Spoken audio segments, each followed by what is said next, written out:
Ms. Emma, you've given us some I have, written yes. comments. If you don't mind, I thought you should have a copy. I haven't got it on mine. Okay, we've got those in front of us, so Sure. we're in your hands. Yes. Please proceed. So I'm Amine Ensler, and I'm representing the Pahia Property Owners Group of 45 properties in the proposed heritage area. We strongly believe that there hasn't been sufficient and constructive studies done to warrant a heritage overlay, namely Part B. This even reads in the key consultant report that Farnborough District Council relies on to justify the areal extent of the heritage areas, where it states in effect that this high-level report was not intended to be a definite basis for such decisions. For example, it included the comment, the evaluation in this report are based on high-level research in a single site visit, so further assessment is required. In particular, there has been no stakeholder engagement to date. Furthermore, the following are preliminary recommendations. This is a quote from page 248 of the report that can be referenced to. In order to make an informed and long-term decision, Farnborough District Council of the Pahia Property Owners Group should have a detailed and wholesome report presented, which is also peer-reviewed. Our concern is that the Farnborough District Council will be basing a decision on this high-level study rather than a comprehensive assessment, which is for all property owners in this overlay, is going to be long-lived and will impact our community greatly. We acknowledge the Pahia Mission Precinct and Heritage Area in the current district plan. This area now is marked as Part A of the Heritage Overlay. We can also read that at the time, in 2014, this specific precinct was agreed on after extensive studies, court hearings, and a subsequent court ruling. Can this panel explain why Farnborough District Council wishes to overrule this ruling and for what reason? We understand and acknowledge that Farnborough District Council now also wishes to include Porotutu Creek and sites within the Creek Reserve, the Waitangi Islands, and an archaeological potential site, namely Tekokis Park on the High Ridge. It's next to the Pahia Cemetery as of Maori significance. We would like to view any archaeological site visit reports and findings to be presented to our group. We dispute that urban built-up areas of commercial properties, residential properties with no known and proven historical or archaeological significance in Pahia should be included in this heritage overlay, namely Part B. These areas are part of Marston Road, all of Kings Road, all of McMurray Road, Betchcote Close, Seaview Road, and part of Totra Heights. We stress again that more studies need to be undertaken and professional proof be presented to Farnborough District Council and the Pahia Property Owners Group to warrant a heritage overlay of this proportion on our properties and surrounding areas. Thank you very much. That's quite a good summary of your submission. We'll just see if any of the panel members have any questions. Yeah, thank you. My question, just to clarify, the report that you quote from, page 248, what report is that? Is that Mr. Brown's report? Yeah. Okay. The one that's in the council's reporting? Okay. That was one of the original reports. It's not the one that we've got here, is it? No. This is section 32 reported? Yeah. Okay. The initial material. So just, Section 32 report. just wanted to clarify that. Thank you.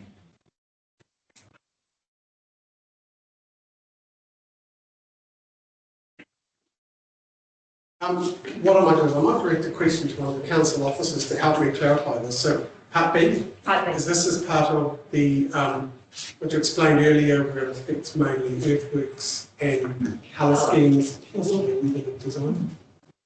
So, you would have heard Ms. Pearson's summary this morning, and she sort of said, well, the Part A stuff is the more directive things which came mostly from the operative plan, and the Part B provisions, although it covers a wider area, are mainly concerned with earthworks deeper than 500 millimetres. In other words, anything up to 500 metres is usually already disturbed by past behaviour. You're not seeking to control area, you're not seeking to control volume, you're just seeking to control any, well, presuming to do an archaeological assessment if you've got below 500 mils, which is literally half a metre. Yes. That's a pretty good vegetable garden for digging that deep, I think. And that's also, foundations. Probably covers slab foundations, maybe not foundations during steps soils. And so what they then explained, just so we're all on the same page, is that the other matter that we're primarily controlling would be colour of buildings, and that's in your proposed schedule. So that's the level of control that they're putting to us that they think is appropriate. What I'd like to know is what in particular is it about that level of control that you're Yes, I would about? say you're saying just 500 mil. It's 50 centimeters. It's that much. Yes. You have a house and you want to put a fence in there. Is it a fence for maybe whatever, for an animal, or you just want to put the fence up? Now, to put the pile into the ground, 500 won't do. You need at least a metre and a half. So now, as a residential property, yeah, you do. To put the fence. 500 is not enough. Now, for that, if you want to put a pool into the ground, it's just one example. You need a consent. What you're saying now, which I don't agree. Okay, so just to clarify, your concern is that the depth isn't enough. Yes, it's not enough. It's too it's too little. Too little, and you're saying, but having said that, that's a pretty big hole for a fence post, though, isn't it? Oh yeah, you put. You're not thinking about anything about retaining. No, it's not. Oh, sorry, excuse me. We're listening to Ms. Ambler's evidence. So please, those people that don't know, so I just want to make it quite clear. We're questioning Ms. Ambler here, and not everybody else in the room. So you're concerned about the depth, but then you're saying 500 mil is not enough. Are we talking about retaining walls? Anything, retaining walls, fence poles, anything you want to put. You need to dig a wall which is deeper than 500. Okay, and what about the colour aspect of that control? Do you have specific concerns about that? Obviously the colours have been discussed. There's lots of different colours. I don't have anything against that. I would probably say if somebody wants to put the pink house on the hill, which would look awful, I do agree that maybe they should ask if they can put the pink or a crazy color up there. But I do understand that the whites and the greys and the darks are included, so I don't have any. So have you had a look at Yes, I will actually. I would like to see the color scheme, but yes. That's in part of the 42A. So the colour scheme is included in John's report. So that's Appendix 3 when you're looking at the hearing website. And I think sorry about the doubling of appendices. His report is Appendix 3 to my report. And then the colour scheme is, I think, Appendix 2 of his report. I just want to make sure you all know where to look. But also, with this restriction of if you go deeper than 500, that means also then archaeological, you need to have people in, and it's just... So your concern is day-to-day activities that you say that there are a lot of common domestic or small commercial operations that need to go deeper than 500 mils. And if you do, you're required to seek a consent and engage an archaeologist and that time and expense. And you'd like to see something that's more permissive. Okay, I understand that. You're not particularly concerned about the colour scheme, but you will have a look at that document anyway. But what we were told is that it's not just beige and earth colours, that there are greens and reds, and it does cover a spectrum of colours, but they have just more in tune with what has been used in heritage buildings previously. Yes.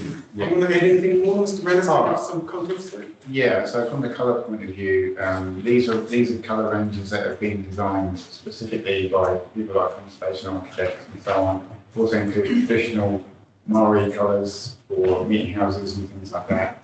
And the ranges include often some quite striking colours that you wouldn't expect, which act as accents to the main colours.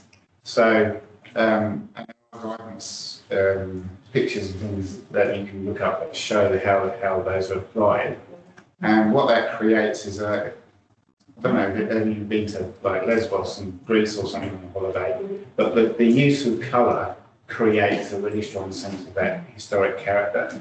So that's why there's a focus on colour ways, but there's a lot of different harmonisations that you can do within that scale. So it isn't just black and white. It's quite a lot. That's fine. Another thing also we are concerned is the proportion of the had to be overlaid with the John. It's just, you know, the area we are mentioning here, like Purley Road and Kings Road, it's an urban area in the central of Bahia. There's not much land or grass left, or it's all filled up area. Why does the whole area needs to have an heritage overlay? I do understand certain parts of like the hills and so on, but this area, why does the area needs to be that large? Or that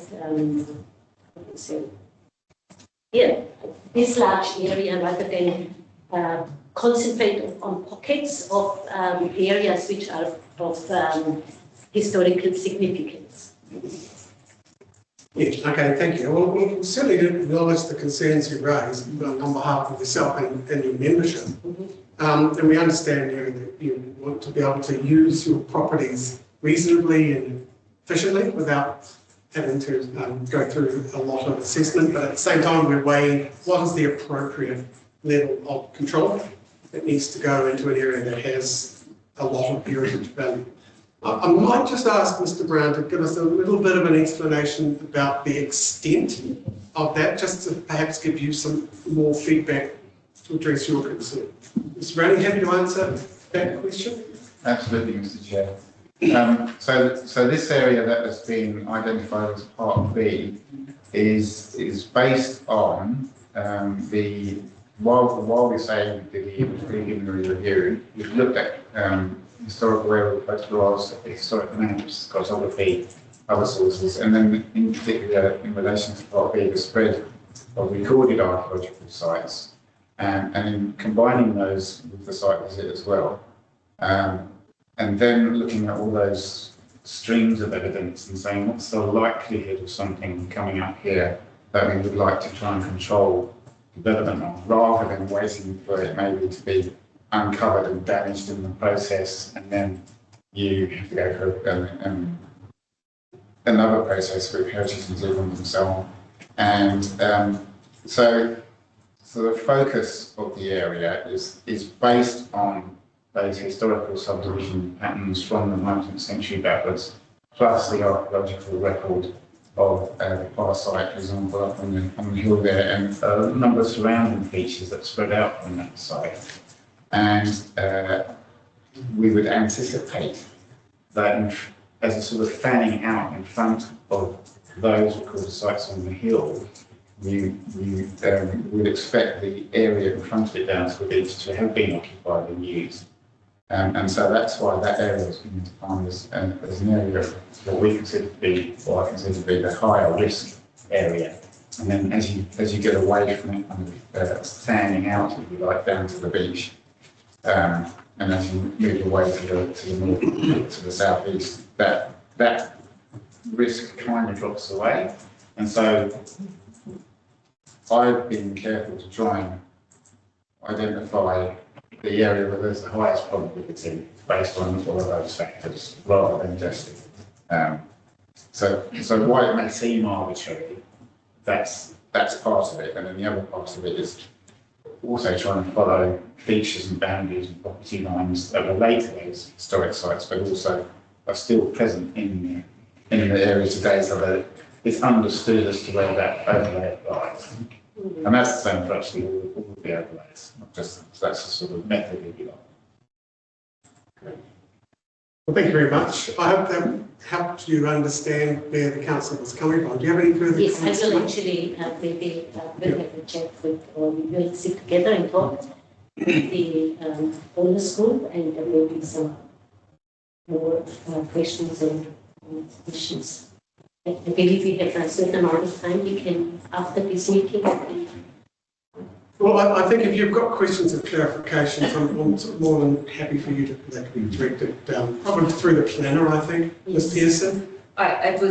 We were discussing the break procedurally. I said, What we're doing is exchanging the information that council has used to make that recommendation. So it's about sharing that information.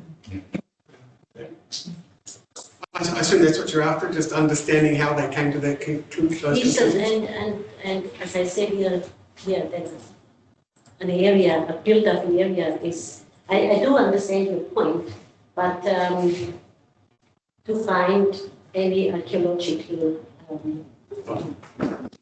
point, any archaeological areas now in the built-up area, talking, say, main Kings Road, for example, it's not likely. That's what I'm saying, and I don't quite understand why this area, for example, Kings Road or Macquarie Road or Marsden Road is maybe different, but that this area specifically is in the heritage road, part B of the yeah. Okay, so just so you know, this isn't the end of the officers.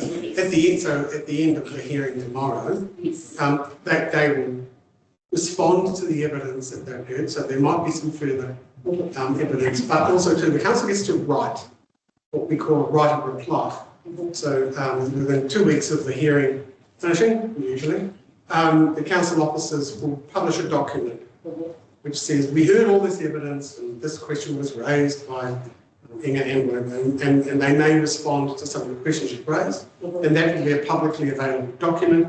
We won't start considering where we are going to recommend decisions until we've heard that right of reply. So it might be that a lot of your questions, a lot more of the clarification information may come through that document, just to know that there's more to come, and that'll be published on the same website where all the original council reports are. So, have you got anything else to add? No, not at the moment. Well, thank you very much. Before you move, I just want to be crystal clear about the expectations and intentions of everybody as part of that process, whether the owners group would want to respond to the panel, for example, right? Like just so we're clear on the process. No, all we're doing is providing you further information as to how council arrived at their decision. We're not going to be having further evidence on that. But all I'm saying is keep an eye out for the right reply. A lot of that information that you're seeking clarification, I suspect, will be there. There's the opportunity to address it. So, but we won't be having further evidence. Thank you very much for what you presented today. It's good, clear. We understand exactly what your issues are. So thank you. Thank you. So you're free to stay for the rest of the hearing as long as you wish. Now we have Bayswater Inn, Mr. Chester Rendell. Mr. Rendell, are you here? I am. Now, we've met you before, haven't we? We have met you before. Please come up and have a seat. Yes. Well, welcome back. I think you were at... I came to the wrong meeting. Yes, I travelled all the way to Waitangi. You were at Waitangi. Yes. To give you my bit of life, and I find it a strong meeting. So that was literally, I think all this was actually a year ago. Probably. How time flies. Anyway, so I think we said to you, thank you very much, but I think you're at the wrong hearing. Yes. But we received your evidence and we've acknowledged it. But we said, you want to come along to the hearing, which is on heritage. And I suspect we might even see you in the coastal hazards hearing as well. You may. Yeah, so, Although maybe we can just accept this will apply to the coastal hazards thing and saying the same thing 3 times. okay, well, we'll welcome back Thank you. those people who haven't met you before. Perhaps you'd just like to start with and sort of reintroduce yourself. Yes, well, my name's Chester Eagle, and I'm an affected property owner because I own the property right next door to the Williams Memorial Church. And I have been there, God help me, for nearly 41 years. And so we have a long association with Pi here, and what this planning is trying to do, I empathise with as yep, you know, you need to be sure of the rules and what can happen in the area. But if you've no doubt read my submission, I had expertise, help from a lady called Rebecca Mackey, who the commissioners will know, who is seriously ill. And she ran her thumb over the original requirements of the planning people. And if I can quote certain things, if I go through, because as a layman, the language gets me, and maybe a bit further to Angus' situation, if you're going to talk to people like us, we're really simple people, and we need stuff in layman's terms. I'm going a little bit off track here, but there's a thing here, an overlay recommended amendments to the heritage area overlay, which you will know, and it says in response to the submissions with the underline used for new text and strike through, blah, blah, blah, amendments proposed to be inserted as part of variation 1 of the proposed to plan are shown in blue underline and the new text strike through in blue for deleted text. When you read this document, there's none. I marked it here. A little column there is blue, deleted. I mean, it absolutely means nothing. I'd just like someone to write a simple letter that says, dear Chester, this is what we plan for your property. We think that, you know, you can't build within 200 metres or 20 metres of a heritage site. And then I know what I'm talking about. But, and that's one of the things that you've put there, but nobody told us what the line is. Is the line the boundary or is it the building? If it's 20 metres to the building or the boundary for me, and my property is 11 metres wide, you do the maths. You just can't do anything. And so Rebecca pointed out all these, made all these comments to your stuff on the basis of unworkable, this cannot be achieved, impractical, they should make it clear, it's not appropriate, new rule has what purpose, bond is actually required, and so on and so on and so on. So again, clear communication is so important. But the point that I'm really here in person, what I'm really about, is that I've been here and done this. In 2005, 2006, a crowd called the Paihia Heritage Precinct Support Society decided they knew what to do with my property and all the properties along the waterfront there. They never came and saw us and said, this is what we're thinking. They just put these things over the top of us. To protect myself, we had to appeal the decision. So we went to the, what's that thing called? The Environment Court. And under Judge Newhook, and you probably read it, our consent of what we can do. So that was 15 years ago. We talked to our neighbours, we decided what we needed to do, and everybody got together and said, okay, this is fair. All the individual heritage sites in that area are well documented, have been for 100 years. We don't need to revisit those sorts of things. But that exercise at the environment course cost me probably in today's dollars, that amount about $60,000. But if I did it today, if there are any planners here, they'll probably say I would have had to spend $100,000 to do it. And then, so we go, that's great, we've sorted out our property, and we got that special consent, so we have our own area on the district plan that is a A5 something that says just me from our decision.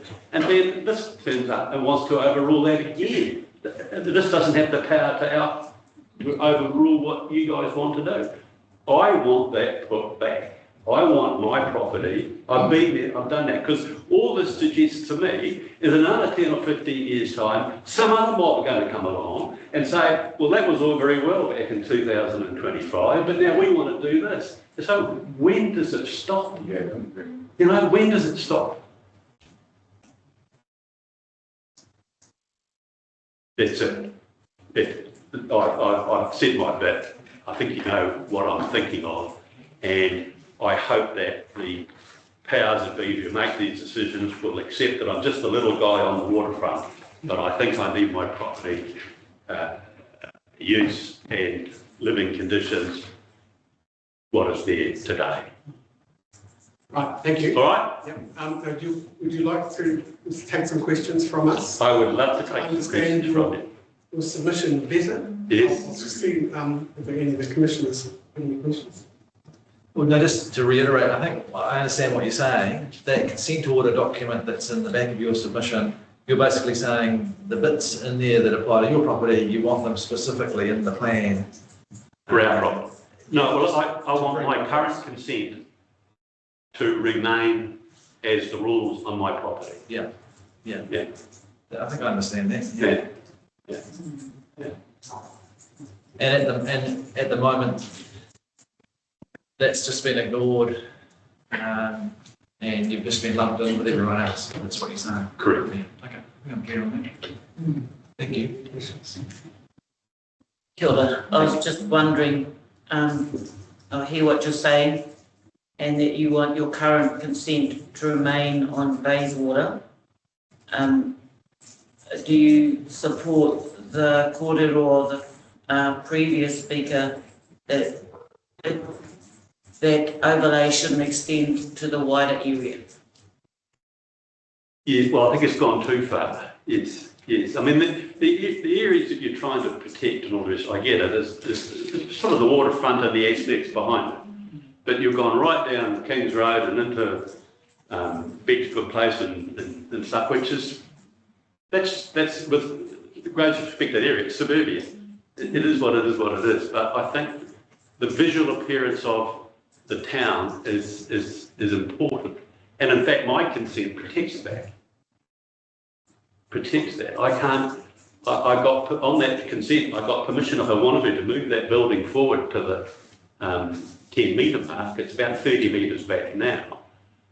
It's actually a costly exercise that no one's going to do, to be honest. And in fact, we like the garden and, you know, the aspect of the, I mean, my house, if you go back to the old days in Pai here, and the whole waterfront was full of houses like mine. And they were the holiday places for the rich and famous. Mine's the only one left. There's no heritage protection on it because it's been a bit hacked around over the years, but it's special. And so it will stay like that. If somebody wants to bulldoze the house down, they have to build something in that same colour, in that same character. So it's not losing anything. Yeah. All right. Just to clarify with council officers, is this area A or B? Probably number 40. It's Bayswater's area, yeah, the actual property's area, it's adjacent to the church. It's adjacent to A, but So it's not B. Yes, so the difference with this particular property is that it would, because it's within that 20 metres of a scheduled heritage resource, it's different to so just... the area A overlay extends into the property by virtue of the 20 metre. There's no extension to the area A. The area A is what it is, but it's the historic, it's the scheduled heritage resources. And even if the area B dropped away, the historic heritage chapter would still have requirements for being within 20 metres of the scheduled heritage resource. Okay. Do you understand that, Mr. Ringo? Well, I know what you mean by being within 20 metres of a heritage thing, which says you can basically do nothing. Right? It depends on what you want to do, but it's not nothing. Yeah. With respect to the questions coming through the panel. Sorry. Yes. Yes. So No, I probably don't understand it completely, to be fair, but I go back to what my designation is and say, I don't care how close I am to the church, there are some rules and regulations that we agree with my property, I want those upheld. Okay. Yeah, I understand. Does that make sense? Yes, I do. I just wanted to clarify how those apply to your property. It looks like we've got the Heritage A rules, even though it concerns a building on an adjacent property. Those rules affect activities on the adjoining site, like 20 metres, correct? Very close. It's not a matter of picking up the Heritage A rules and saying by default Heritage A rules apply. It's the rules specific to scheduled heritage resources. There are rules for Part A type overlays that apply regardless of whether you're within 20 metres or not. I was endeavouring to make this as plain English as possible. I understand the nuance of that. You're obliged to clarify that. So we've got Part A affecting the site and Part B entirely the site. Two different rule frameworks, but they both have an impact on the activities that have been in one's property. It's both from Part A and from Part B. Your submission is, I just want to go back to what the court said and have that applied to my property. It's really clarifying where we are. That's right. So you can put anything you like on the whole waterfront. Yes. And you go, that's fine, we're going this on the whole waterfront. But number 40 Marsden Road has an order on it already, and that will be upheld. Okay. No, thank you. That's helped clarify in my mind what your position is. Thank you. Just another thing to clarify. So your property is the whole property, including JFC in the front and... JFC, I didn't give myself a free plug. Yes, JFC restaurant. Yes. Oh, well, I think the panel should disclose that we have been to that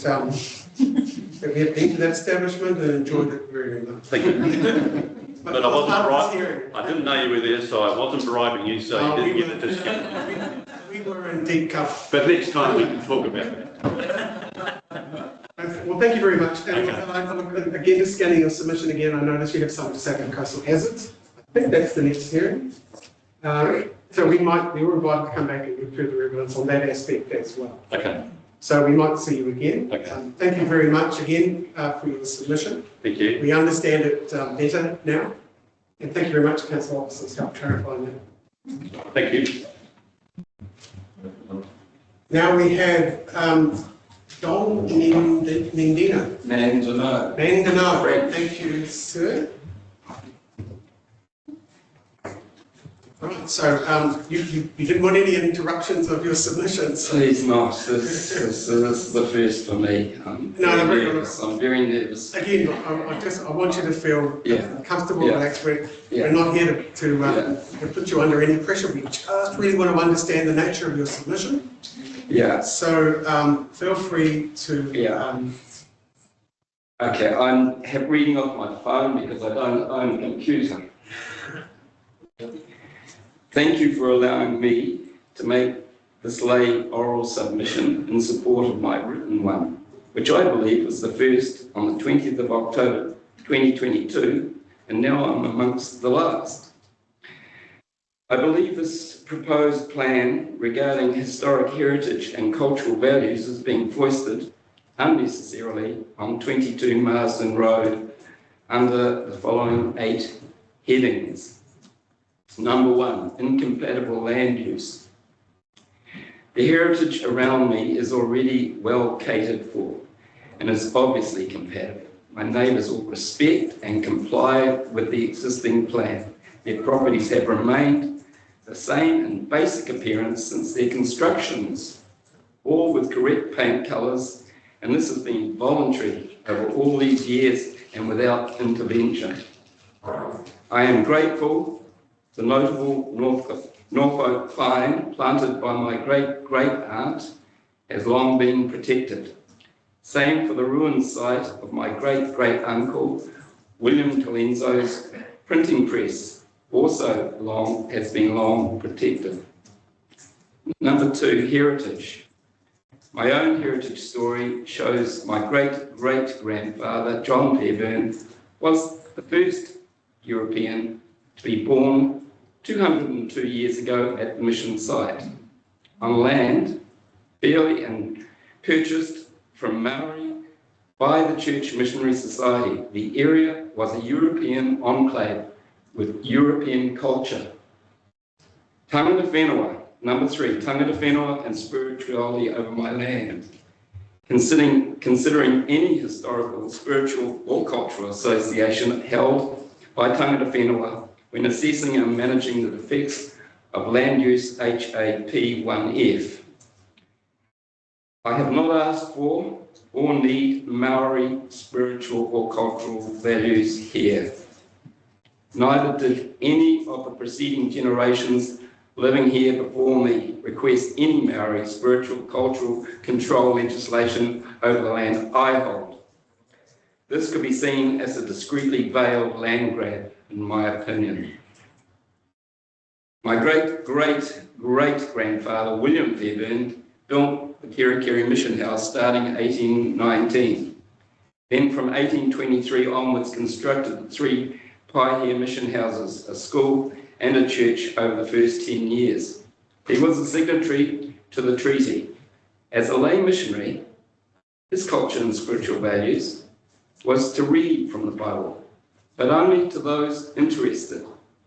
Culture and spirituality should be voluntary and definitely not legislated into law by council plans such as this one, in my opinion. I do not support divisive, race-based policies. My cottage is approximately 100 years old. Its grounds have been well and truly picked over, as was popular practice in the 1970s. So most likely no archaeological value left. Now removal of tree roots could be illegal if this overlay is ruled at 500 millimetres, as that is just one and a half of my spade's depth. And I've brought a photograph of my spade. Right. Am I expected to be living in a museum whilst having paid huge rates over the last 12 years for a 2-bed cottage with a 20-metre setback from the road and a regulation low front fence? To quote Chris Bishop, Cabinet Minister, recently, councils would be expected to give greater consideration to how character and heritage area rules impact private property rights under the new planning rules. Number 4, coastal environment overlay. To have assessments or advice from suitably qualified heritage and cultural experts would involve not only Heritage New Zealand, the Department of Conversation, the Department of Conservation, and also tangata whenua in your overlay plan, managing the maintenance and repair, additions and alterations to existing buildings.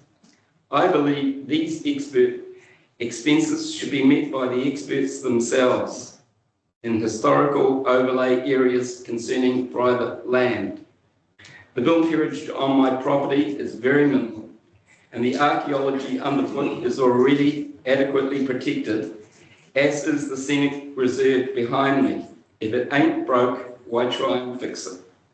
Number 5, make changes to improve consistency across the heritage areas, to quote council. In April 2021, I did question Senior Council Planner Tammy Worcester by email feedback submission as to why the proposed HA zone does not apply equally to Haruru, Te Haume, Opua, and especially the area of Waitangi.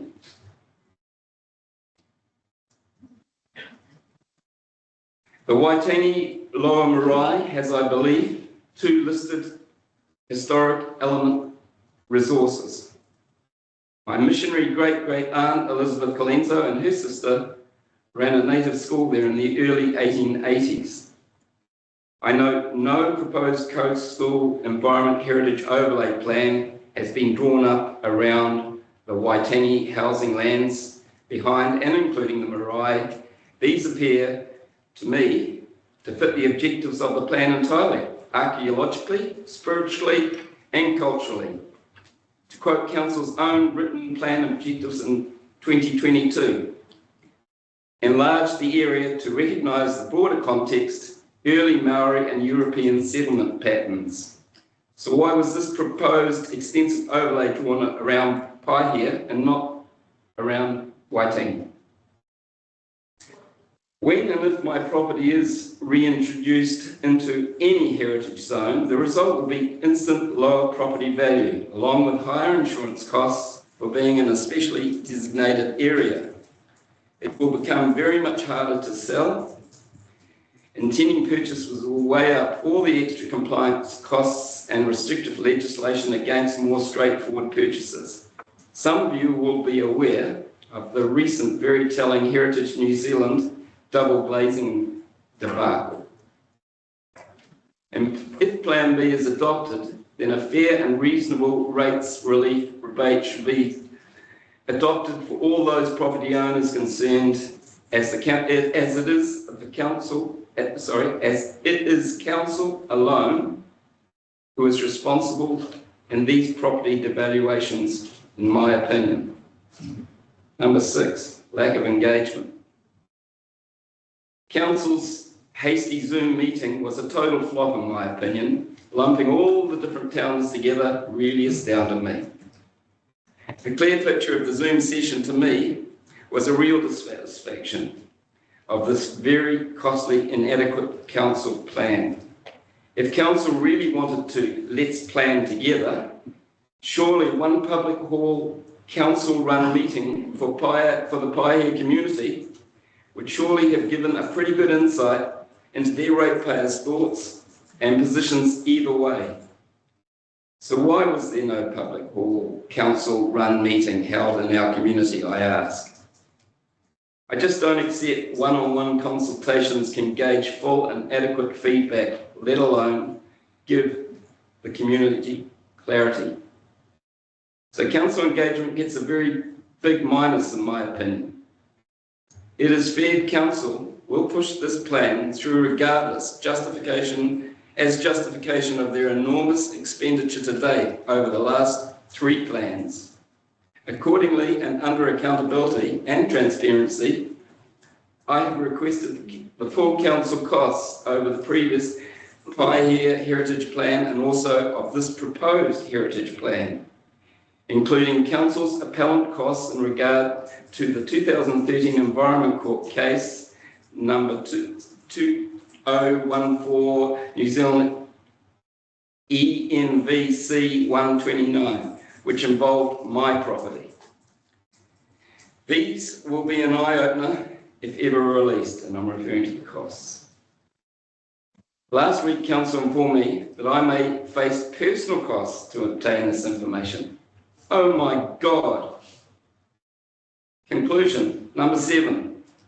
I believe these massive changes will produce a storm of opposition if adopted. These changes are a real threat to the quiet enjoyment for me personally of my property. With reference to the obscure line drawn around our properties, these decisions need to be made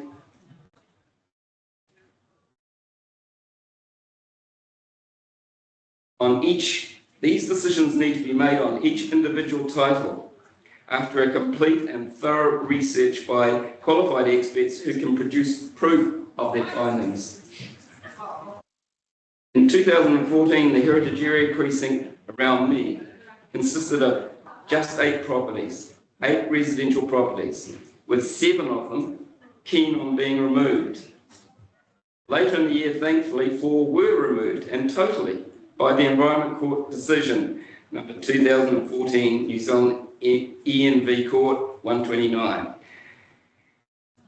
So why does Council now in 2025 seek to have a massive 179 private properties in this proposed Heritage B overlay plan. In total, 204 properties are involved.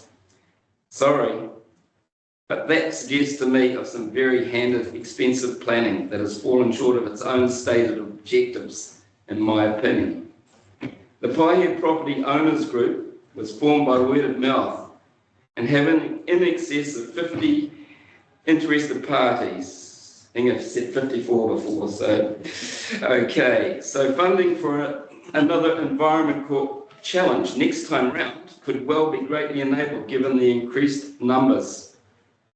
Should Council lose again in future Enviro Court, should Council lose again in a future Enviro Court, then I believe a case for hefty compensation claim for the past years of stress and strain beset on me over this current plan by this Council would be in order. My property has been in the heritage area once, then taken out by court order, and now Council proposed to put it back in again, named as Overlay Area Part B. To finish, number 8, to finish. A truly crucial and telling quote from the Environment Court 2014 findings. We are not persuaded, however, that the overlay should apply to the full area covered by the decision's version. That is, we have concluded 16 to 22 Marsden Road and the slither of Three Kings Road behind the Herald Plaque site are sufficiently distant from the historic heritage resources around St Paul's and the Trust land and are sufficiently devoid of historic values as not to warrant management for the purposes of S6 brackets F RMA. Consequently, to those who will listen today, once again I seek total exclusion from this proposed flawed heritage plan for my property at 22 Marsden Road. Thank you. Well, thank you very much. So this is your first appearance before our hearing committee and first presentation. Your evidence was very well prepared, articulate, and I understood it very clearly. So you presented very well. So congratulations on that. I know it's on your phone. Is it possible for you in the days to come to either send that to our hearing commissioner or give us some? Here we go. Oh, I wish we'd done that first. There's 4 for each of. Yeah. Take them together, wonderful. That way we can get that scanned on the website and then we can read this in further detail later on when we consider the deliberations. And you have to answer some questions. Yeah.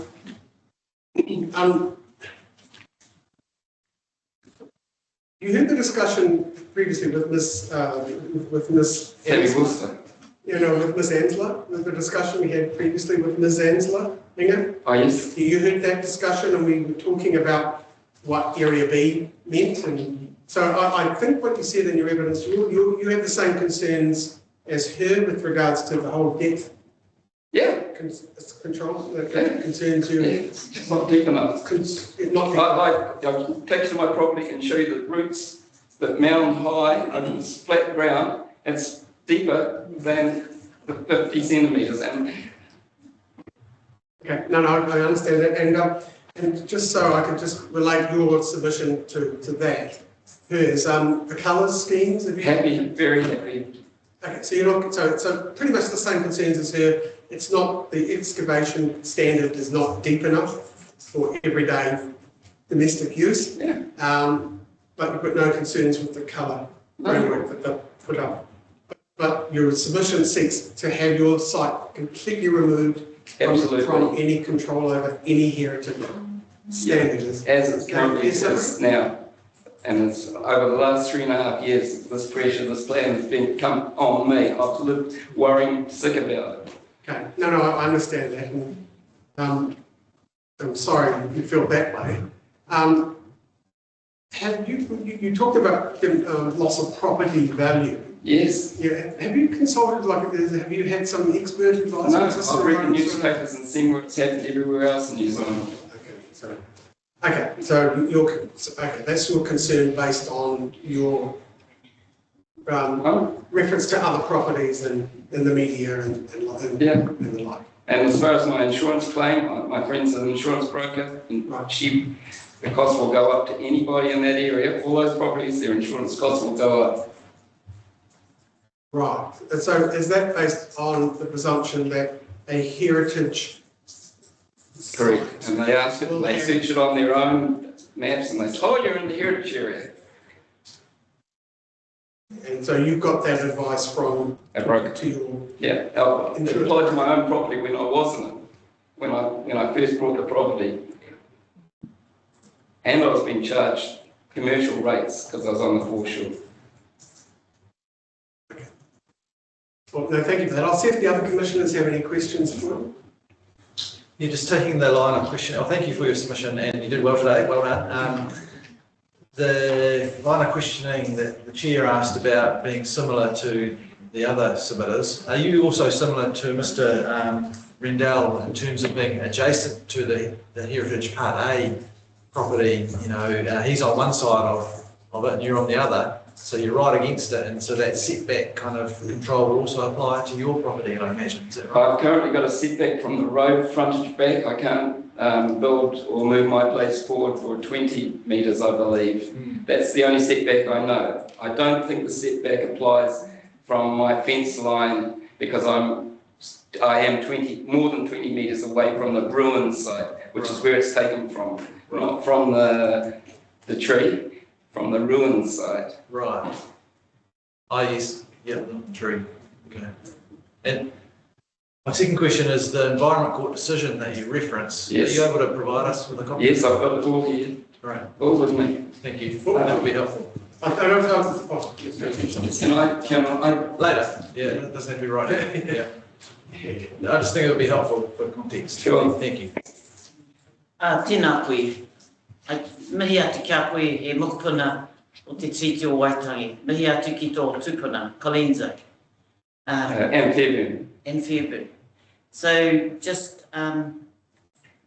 did Colenso print the Bible? Colenso was the first printer. His wife translated it, and he printed the New Testament. And he also, he was the country's first printer on that site, the ruin site, which is known as the Williams Ruins. Tēnā koe. Just want to acknowledge your whakapapa. Thank you. And in your, it's quite revealing. You're saying that in the Environment Court that there were so many countries that, so many properties that were involved, and now there'll be 200 properties. Yep. Okay, thank you for there that. Were originally 8 properties, yes. And then the Environment Court was held and 4 were removed. And we were all happy. And ever since, everyone's been happy with, there's been protections in place all these years. So now I cannot understand why council wants to expand it on such a massive scale and devalue all our properties.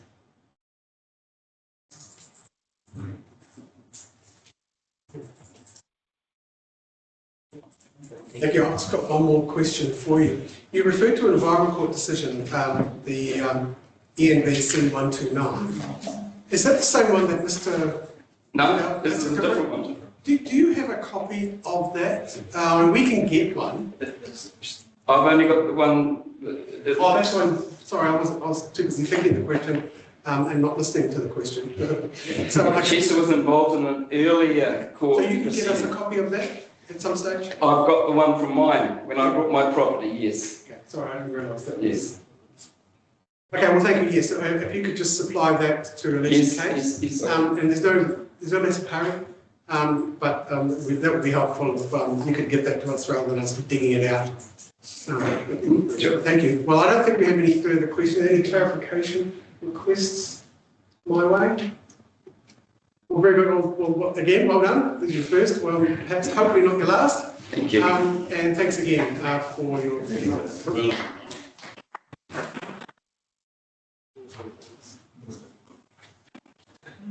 Okay, so Mr. Alec Jack.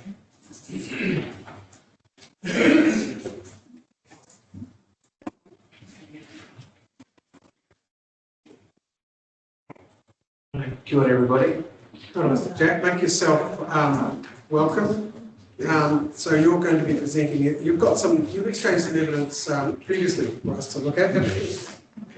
Sorry, what was that? You've exchanged some evidence already? Yes. Yes, I've got my computer here and I should have really explained earlier, I'm completely almost paperless. So when you see me tapping away, I'm not updating my Facebook status or watching cat videos. I'm actually just writing notes and checking your online submissions and what have you. So I'm just going to pull up the evidence. You've brought some people along as witnesses for you? Yes, they're going to speak on a particular topic that, I took a bit of a shotgun approach to submissions. That's what we had a meeting at Pakaraka Hall in 2021, and Ian, somebody or other, the planner, Chief, his name was, but anyway, he sort of recommended, look, if you don't submit on a point, you can't speak about it. And so I just sort of set out a frantic shotgun approach to make sure I have an opportunity to speak on it. So that's why I think that, and there's a particular issue regarding the tradable development rights and sort of property values that I've asked Sam and Fee to cover off. So we're kind of in your hands a bit. We hope there'll be time to do that. I know Kerry is one of my neighbours who also is moonlights as a real estate agent. Sorry. No. But anyway, he may also speak today. I think we've got a bit of time, so yes. So you're calling these two people. Do you want to introduce yourselves?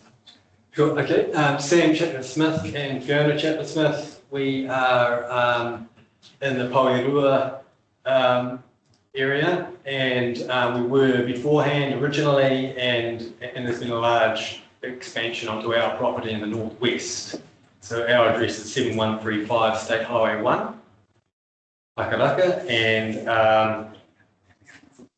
so earlier on, along with Jack, we were heavily involved with community gathering at the Pakaraka Hall, and we made a submission, which we thought was a submission actually, but it turns out it's just feedback. So my understanding is that you made a comment on the draft plan, and it didn't go. But you didn't actually make a submission on the actual proposal. That's right. But this has come past my desk, and what I've said we could do is that Mr. Jack could bring you as a witness, as long as it's related to your submission. So that's the bounds by which you are constrained. But Mr. Jack says to me it's a pretty broad submission. So he's calling you as a witness. Use as witnesses to support his submission. So just want you to bear in mind for this to be within scope of what we can and cannot allow. You are constrained by the matters he's raised in his submission. So just so that we all know that we're all on the same page there. And that's how we sort of got over that procedural hurdle.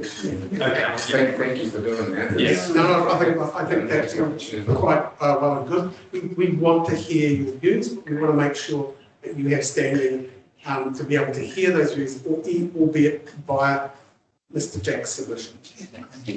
Okay, so read your hands. So I should say that we're a loose coalition. We're kind of all submitting regarding the same area, but we haven't sort of got together and, Just one more thing before I get you going, because I didn't write down your names properly. So just going to have your names again. Sam and Fiona Chapman-Smith. Sam and Fiona Chapman Smith. Right. Thank you very much. Sorry, thank you, Mr. Jack.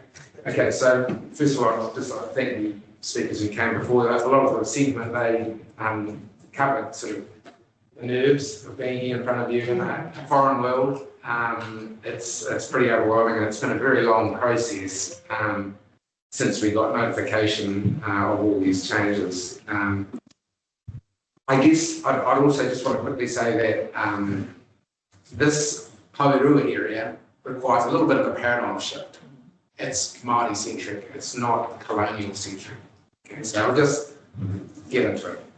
My name is Alec Jack. My father Ned and my grandfather Todd have farmed Ngāwhitu Limited since 1949.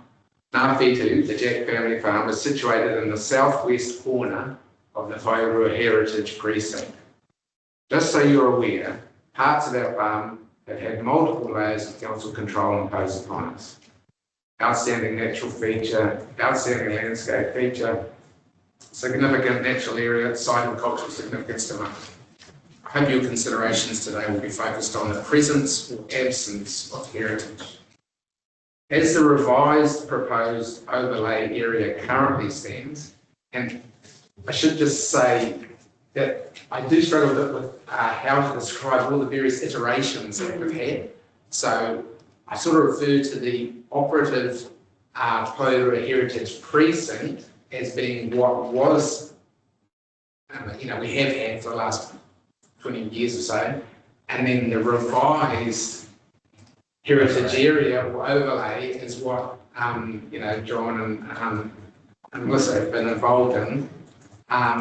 So yeah, if you're confused at any point, please call me because I get a bit muddled myself. So I'll try to stick to my notes. So, as the revised proposed overlay area currently stands, 160 hectares of our effective grazing area is within the heritage precinct.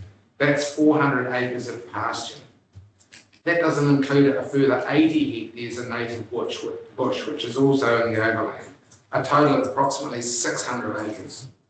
In the late 1980s and 90s, Mount Haurua, a prominent volcano and tar site, was studied by archaeologists.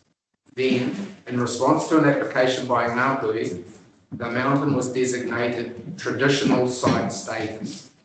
Then, under Heritage New Zealand's vision, the area of protection was expanded further out from the maunga itself to include a wide area of lava flow country, whether those areas contained archaeological evidence or not.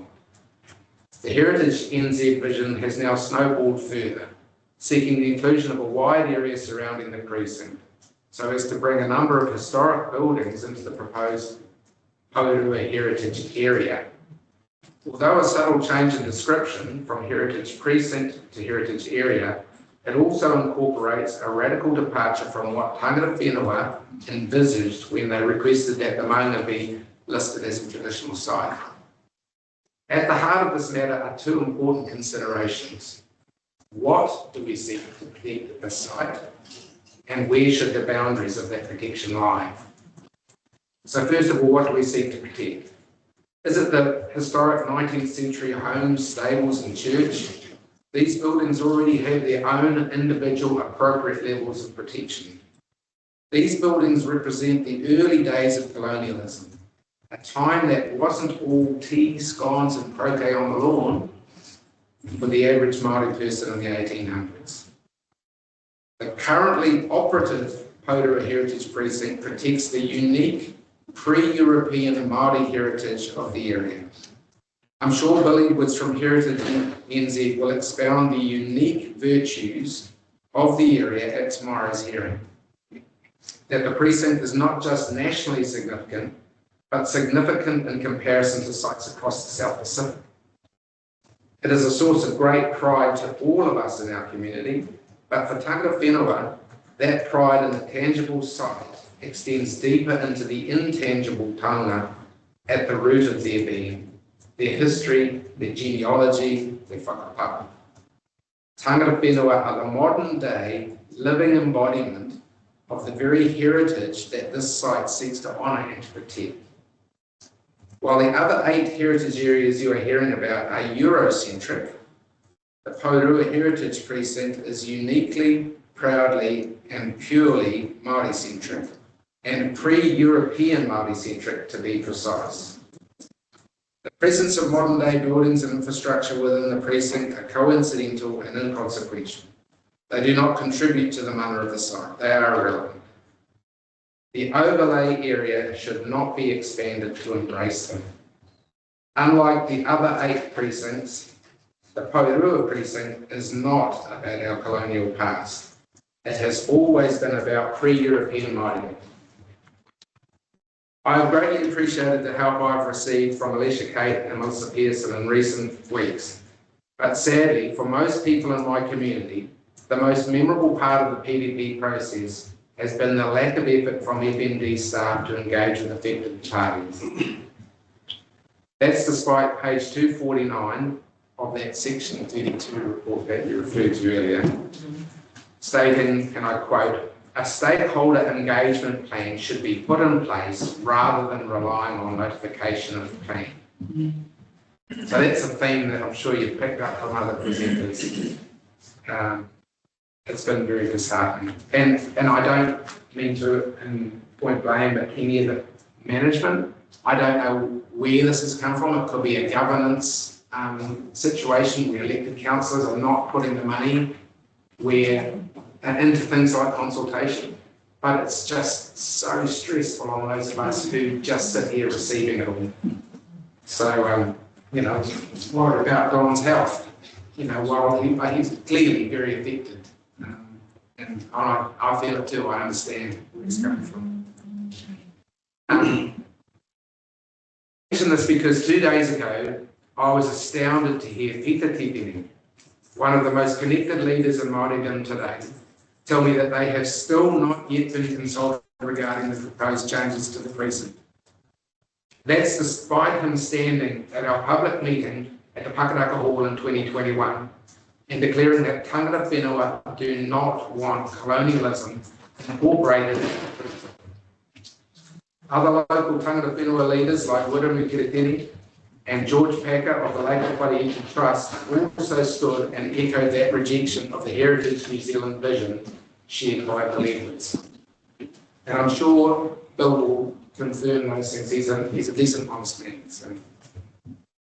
He had the decency to attend our community meeting, unlike the council staff who could not all. Only Councillor John Busich accepted our invitation. And that was the community meeting that Sam and I and another lady, Amber, got together. And yeah, we had a really great turnout. And it was just, and from Heritage NZ, a planner and various other people, it was just disappointing that we weren't able to have any council staff there to explain what was going on. Bill Edwards and the team at Heritage New Zealand's Kirikiri office are good people, but they have misread the room in their enthusiasm to impose their vision, to blend colonial heritage with pre-European Māori heritage. This precinct must retain its unique and sole focus on pre-European Māori heritage. So getting on to the second important consideration is the boundary of the Poirua Heritage Precinct. How far from the Mount Poirua power site should the overlay extend? It's an important consideration because it represents red tape and additional expense for effective landowners, and especially for those seeking to continue generating income and employment from their land. And this touches to the heart of the impact on value, hence my submission about tradable development rights, and something I've asked Sam to be inspected. Partial farming is under pressure to reduce methane production by switching land use into long-term carbon sequestration in the form of native bush, or short-term sequestration in the form of exotic plantations or horticulture. The strength of our primary industries over time has been centred on our readiness and ability to evolve and adapt to the opportunities and threats we face. The soils within the precinct are deep and free-draining.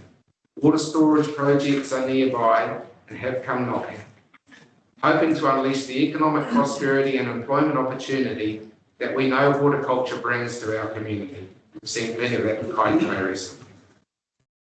Current zoning eliminates that opportunity. It is therefore important that those areas devoid of heritage be excluded from the heritage area. The Plan.Heritage report stated that their report had been primarily a desktop exercise, recommending on page 248 that quote, more detailed ground truthing is needed to improve mapping and policies. Our farm has been ground truth by respected archaeologists. In 1992, we permitted Aidan Challis and Tony Walton to survey our land on their assurance that their findings would not impact our ability to farm our land. How naive we were. They pointed out to us the areas completely devoid of heritage and mapped those areas in their 1993 report, which everyone now has access to. Thank you, Melissa and Alicia Kelly. They also stated the criteria for those areas which should be included or excluded for registration as an archaeological site. Areas, quoting here, areas on the Potorua lava field seen to be devoid of archaeological evidence are not recommended for registration, and quote again, areas of the lava field where there are no archaeological remains are not recommended for registration. Any confusion created by the faded green highlighted areas such as 77D, 78D and the airstrip are specifically mentioned for clarity in the excluded areas section. So I'm sorry I haven't got this right in front of me, but I know it's in all the hearing materials available. So I just wanted to make a specific point of that because it does also, that 77D and 78D, that is in the vicinity of Kerry's property, and it's a very distinct line shown on the map. But it's not just on the map, they also mention it in the excluded areas sections. All the green and faded green areas represent areas either devoid of archaeology, such as on our farm, or where archaeology no longer exists due to earthworks and cultivation, such as on the other properties outside the operative Potorua Heritage Precinct, belongs to Kerry Loverock, Wayne Pepper, Malcolm Collier, Morris Williamson and Howie Edwards. And the same principles apply along State Highway 1 at Sam Chapman Smith and Fiona's farm. This ground truthing work by Challis and Walton demonstrates that even the operative Potorua Heritage Precinct covers more area than respected archaeologists recommended. The proposed Potorua Heritage area represents a massive overreach. I'm concerned that planning timelines and procedures make a further revision of the proposed boundary of the Potorua Heritage Area difficult. If that is the case, the best compromise is to cancel all changes to the operative Potorua Heritage Precinct and leave it as it was. Sadly, it will mean that some areas devoid of archaeology will remain in the precinct, but at least we won't see more landowners unjustly dragged into the expense and restrictions of doing business within a heritage area. And tangata whenua won't have the mana of their unique, purely pre-European Māori site sullied by an insensitive celebration of colonialism. There are 8 other heritage areas in the far north to celebrate colonialism, but not at Potorua. If a further revision of the proposed Potorua Heritage Area can be done, it should have the outer boundary no broader than the existing operative Potorua Heritage Precinct. Within that outer boundary, those areas recommended by Challis and Walton to be excluded should be excluded. The entire length of the Loverock Road roadway reserve should be excluded, plus 10 metres of private land on the inside of each corner to provide for future works to improve traffic visibility along our busy single-lane gravel road, and to provide for future works to construct a community-funded roadside walking and cycling track for the many people who are at risk while walking, jogging and riding on the road every day. And the other thing it should do, the lake overflow path on Kerry Loverock's property should be excluded as recommended by Challis and Walton's map to provide for future engineering work to control overflow from the lake. The site has already suffered severe erosion and remedial earthworks. Finally, I want to make mention of the dry stone wall fences in the area. I hear they are another one of my mate Bill Edwards' pet projects. My grandfather and his family, friends and employees built the rock wall around 70 hectares of native bush on our farm, along with 1.2 kilometres of attractive drywall fence.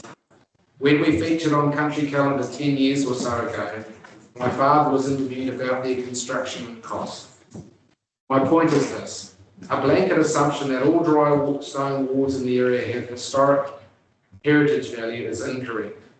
Any additional protections of individual sections of dry stone walls require consultation, engagement, and ground truthing. So thank you for bearing with me. That's all I have to say, because I've sort of set aside the land value sort of aspect to of my submission to stand there. Okay. So I don't know whether you want to question me now or. I think we might just pause to see if there's any questions that come out of that. Can we have a copy of that? Yeah, I'm sorry, I can email it to you. Yes, if you could just email that material, Alicia Kay, she'll then forward that to us and we can go with your other evidence on the website. Do you want to speak to any of the other attachments that you've submitted? Are you talking about the Charles report thing? Yes. I think I've spoken to it here. The key point with that, though, is that it was the basis of our distrust in archaeologists, because we thought we were just, they would reassure us there's going to be no impact on our farming activities. Of course, that has turned out to be incorrect. But that's an irrelevance, not really. But I guess the key thing is that they had a thorough look. They were on our place for, I don't know, probably about a week. The whole survey happened over quite a period of time. We'd catch up with them every day and they'd show us, you know, on a map, oh, this is where we found something, and so, oh, yeah, you know about that, oh, yeah. And then they said, look, this whole area here there's nothing on it. And they marked it on the map and such. Yet when the plans came through, you know, it was early 90s, I guess, the original Polar Heritage Precinct came into being, they just lumped it all in. They just used the edge of the lava flow and just lumped it all in. And so there's areas in there that they would say to you is devoid of archaeology. Either it's just way too far from where the habited area was, because there's a big area of bush in the way and heavy rock or whatever. It just wasn't appropriate for gardening, but it was part of the lava flow. So it fell into the lava flow, line, and it didn't have the archaeology. So, I guess that's really the key point about that, and it also highlights areas. It shows the section, like for example on Kerry's place where the lake overflow is. You can make it out on an aerial map if you know the area.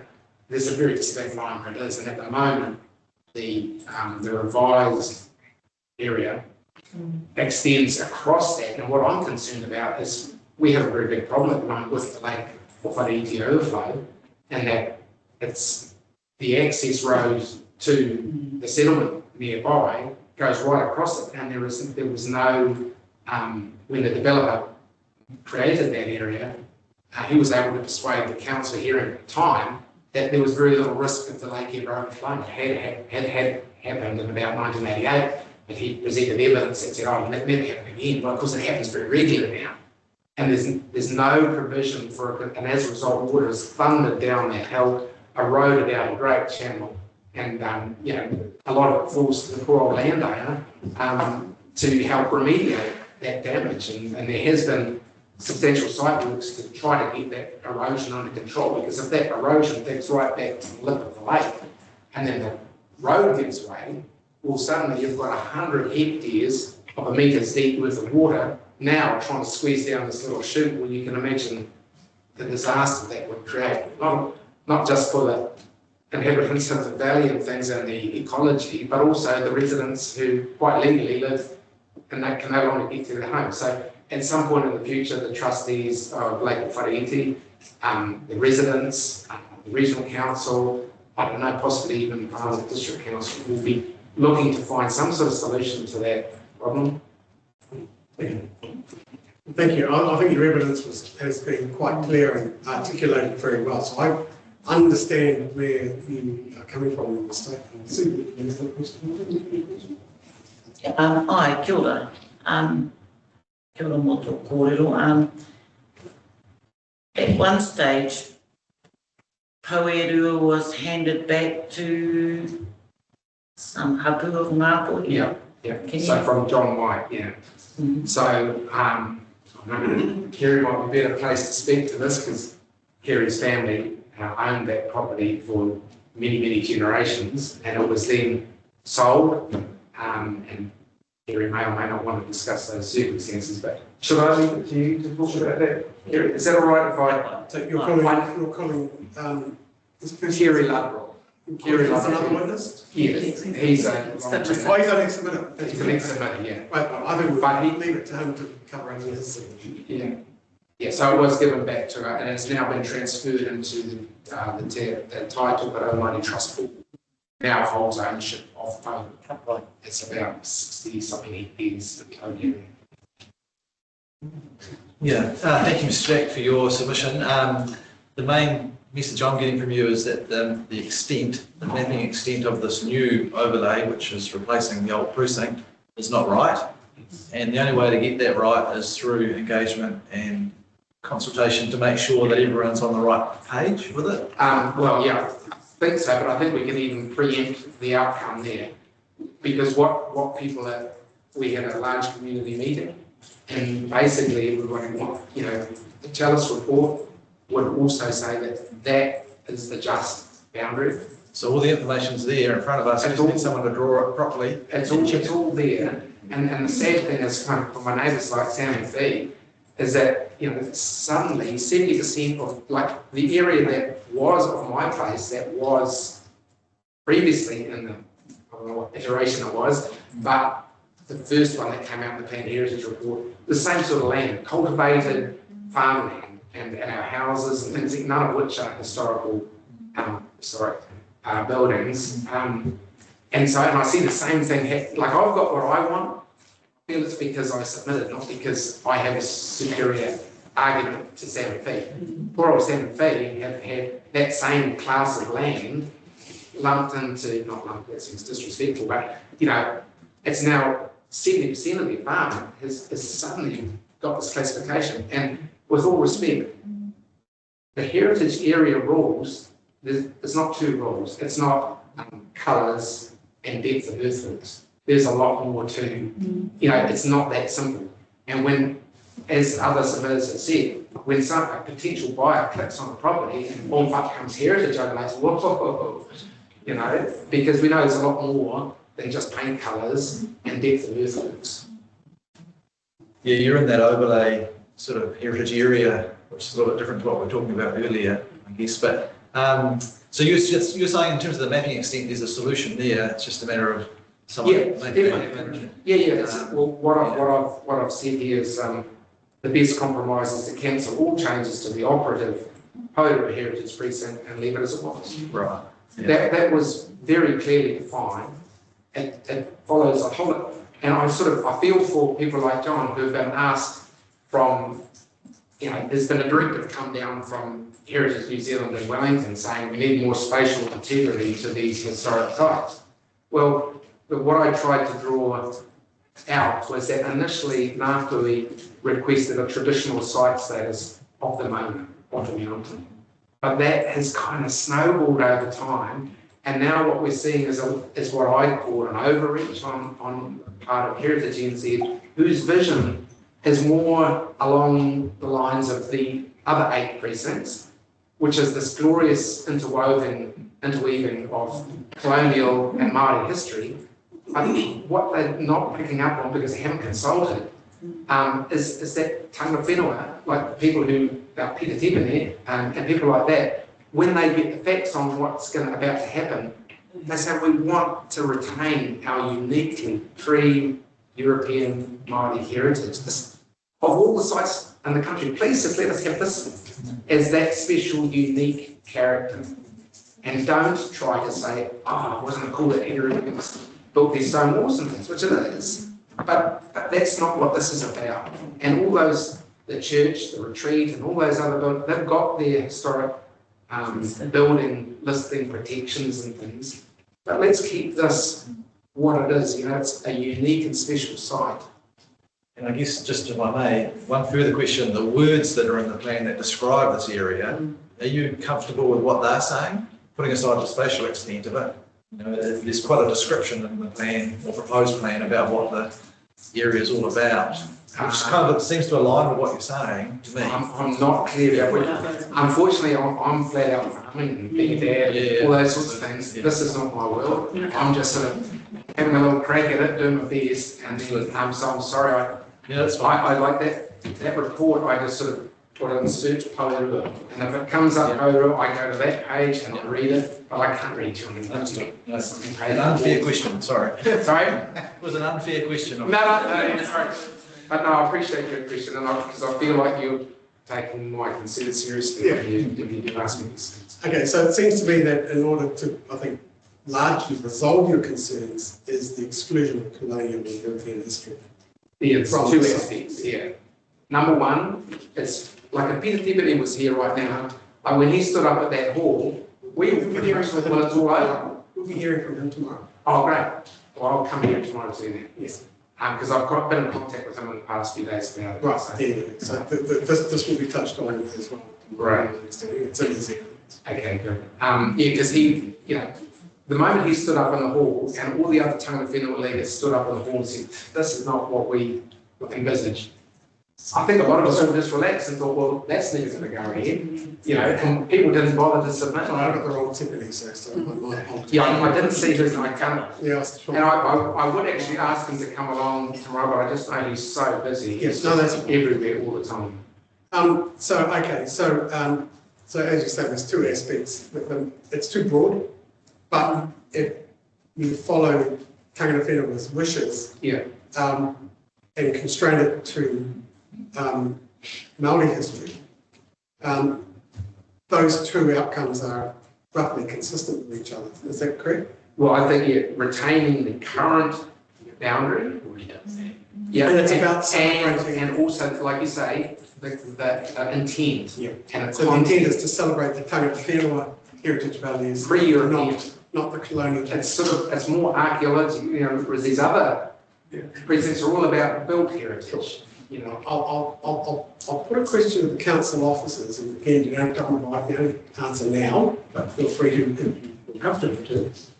And that is, frame this properly. Is the council under any obligation to consider European and colonial heritage, even if Tangata Whenua would prefer you not to? And if so, where does that direction come from?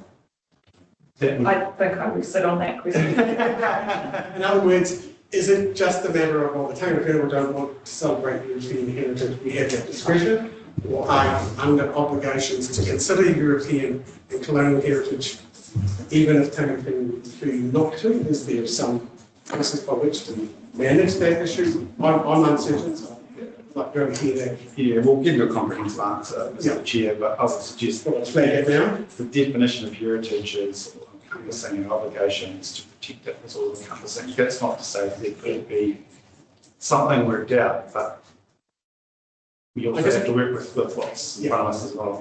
And so like, the nature of that question is notwithstanding, I really hear, I'm not questioning the preference. What I'm asking the question is in terms of what we must have regard to, and the planners must have regard to, whether it's through legislation or regulation, is whether we are required to consider that colonial European matters, even if the parties would prefer us not to.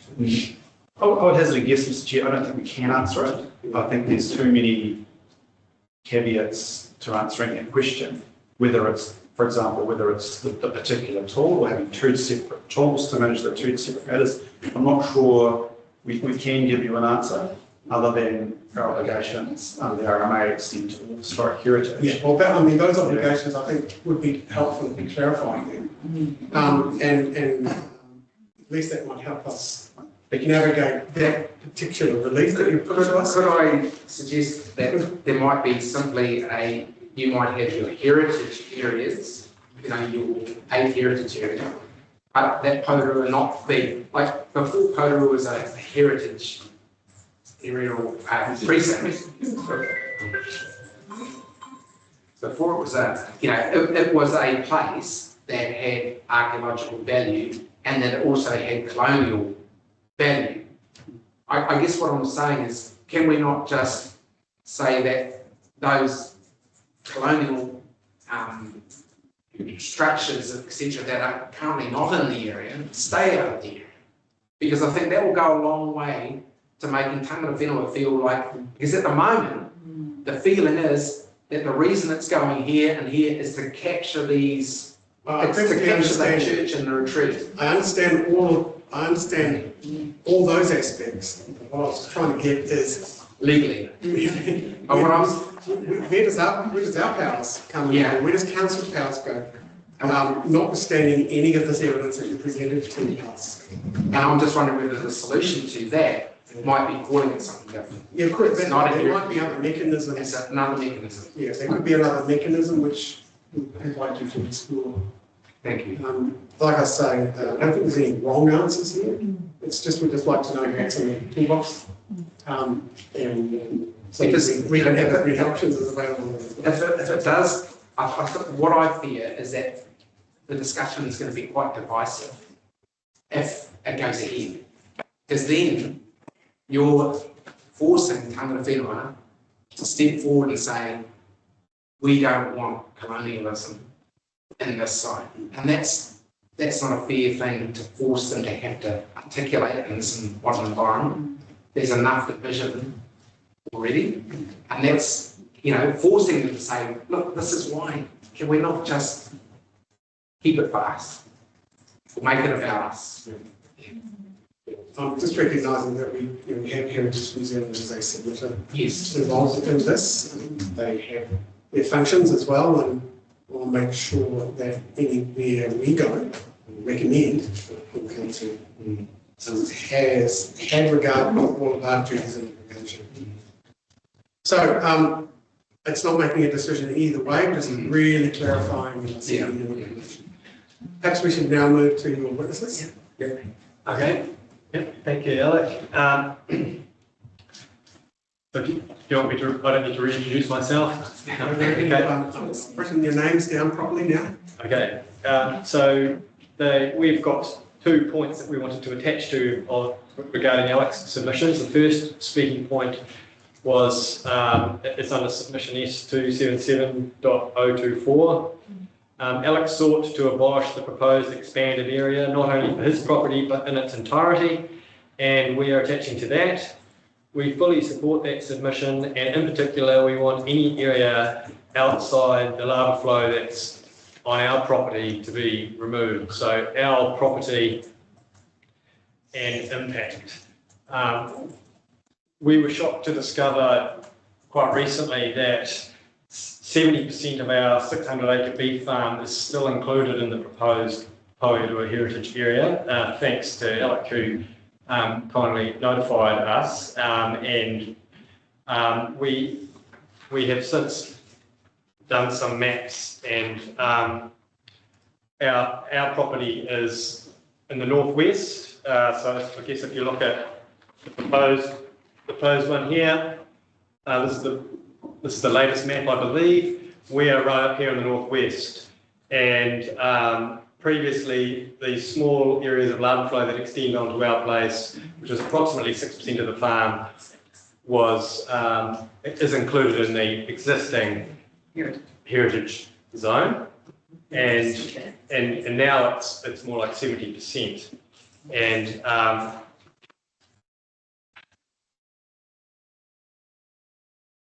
so third point was involvement in consultation in the submission process. So we helped co-organise the Pakataka community meeting in 2021, and we submitted substantial electronic feedback, clearly opposing the expanded overlay and stating that we wished to be heard.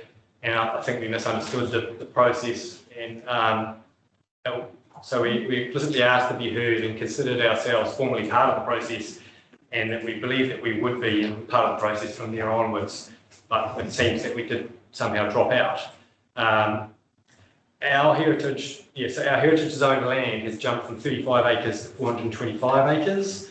We're a commercial productive farm with pastoral grazing.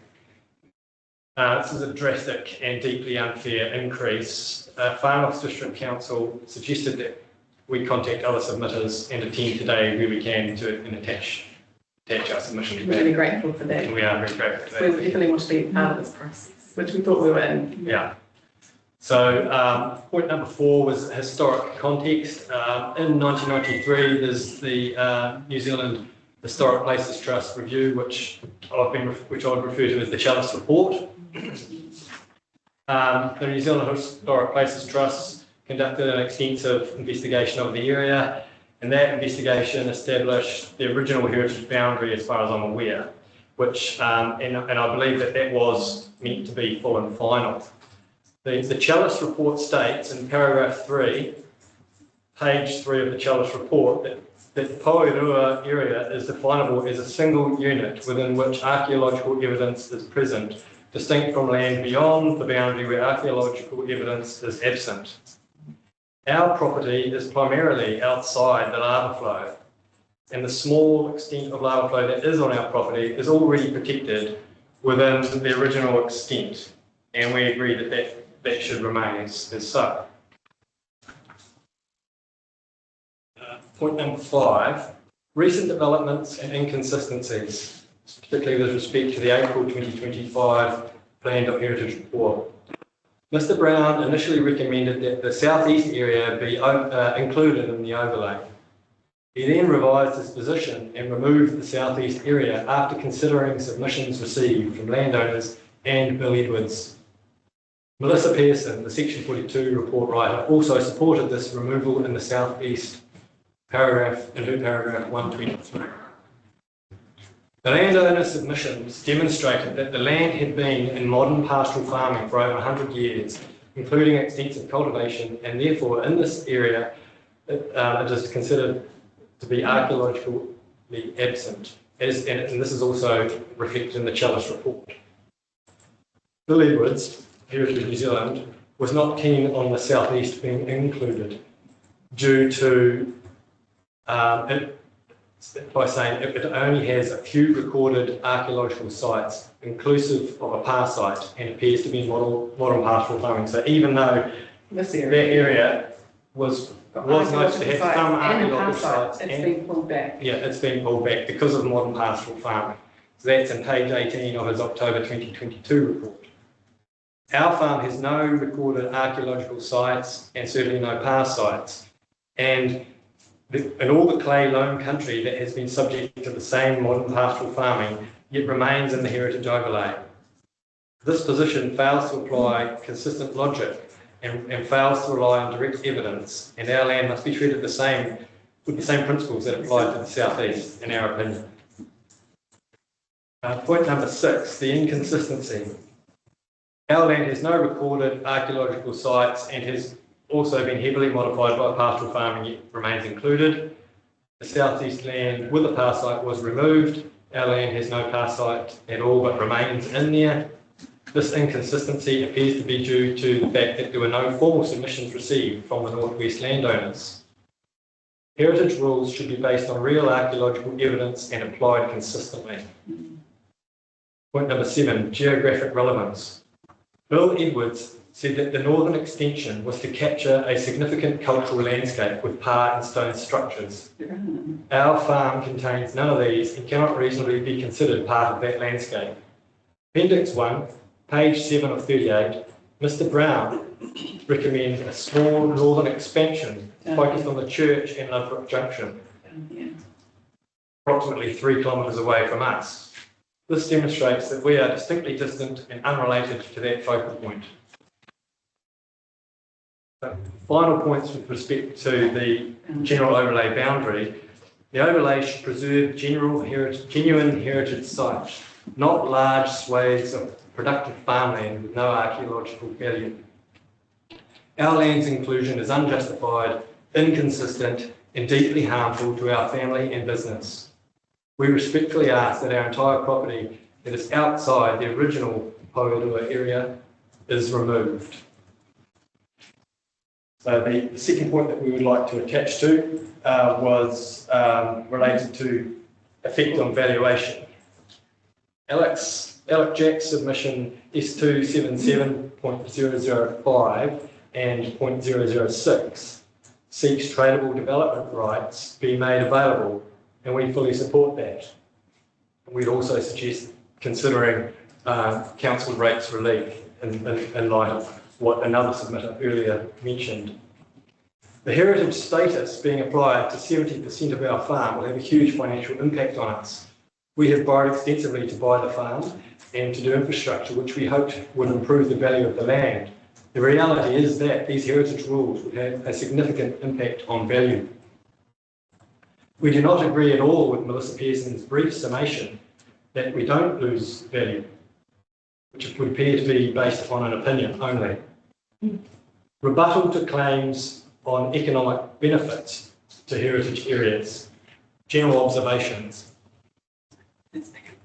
In Mr. Brown's report, in his document, he admits that he has relied upon an AI-generated report, and which relies on generalised international literature as his evidence with respect to loss of value. None of the material is specific to the far north.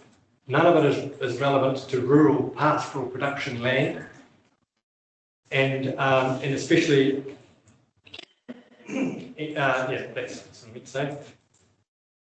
Many of the cited benefits are urban focused, applying to cities or towns with visible, preserved historic architecture, not large rural farms used for livestock grazing. So it seems to be very suburban centric, all their analysis and commentary with regard to loss of value or not. And not even, he attached an article which referred to these quaint towns in Norway and Turkey, and that's not relevant to us farming here in Northland. Completely, it was actually offensive, to be honest, that when you're considering the impact of people like ourselves, that you referred to an AI-generated document that then linked articles relating to international quaint little countryside villages. Completely disparate and different to ours. In some of that information that was provided, it refers to the potential for heritage tourism, which we don't believe is applicable to our property. No heritage features. Oh, okay. So without heritage, property value appreciation. So restricted land use through heritage overlays often leads to lower land values due to development constraints, additional consenting and compliance costs, reduced certainties for buyers and investors. Heritage New Zealand itself on their website acknowledges that landowners face increased costs and reduced flexibility under heritage protection. It's their own website when it says guidelines for heritage landowners. It acknowledges how complex and costly these properties can be. Yet the experts have completely overlooked that. A 2018 Auckland Council report, ironically also cited in Mr. Brown's appendix, showed that while some heritage areas see a premium, others do not, especially if restrictions outweigh perceived charm. The key point here is that farmland, subject to constraints with no visible heritage features, is less attractive to buyers, not more. So indirect economic, point number 5, indirect economic and social benefits, unfounded in our case. Quality of life claims ignore the stress, cost and confusion created for landowners through unclear rules, unexpected zoning changes and restrictions on basic farm operations. Far from creating pride or identity, inclusion in the overlay has brought anxiety and community division. Investors and buyers prefer certainty. This proposal undermines it. So the supposed social and cultural value of this heritage designation is outweighed by the real negative impacts on families and farms like ours. In conclusion, this document makes generic, urban-centric assumptions that are irrelevant to the Poerua heritage overlay context, especially for productive rural farmland with no recorded archaeological sites. The economic benefits described are not just inapplicable, they obscure the very real economic harm imposed on us by overreaching, inconsistent heritage planning. We urge decision makers to focus on actual archaeological evidence, not speculative economic claims with no relevance to the people and land they directly affect. So Mr. Brown's summation we reject. I just wanted to say that we have had probably less than 10 days to get our head around all the various reports, and it's extensive, so we apologise that our submissions are a little bit loose, but we are trying our best to make best what we can in time. There is a lot of information that we've poured through. It's been extremely stressful and very upsetting for us, and so we just, I just put that preface there. Okay, well, thank you. Notwithstanding your short preparation time, it was very articulate and very easy to understand where it is that you're coming from. Obviously you will be able to provide us a copy of the document that you read. Can we email it to you? Oh yeah, that's fine. As I say, there's no rush. You can attach the maps. But yeah, please attach the maps, and obviously we'll make this available on Council's website. We'll give council officers a chance for them to consider and respond to your evidence. I think this will have to wait until the right reply.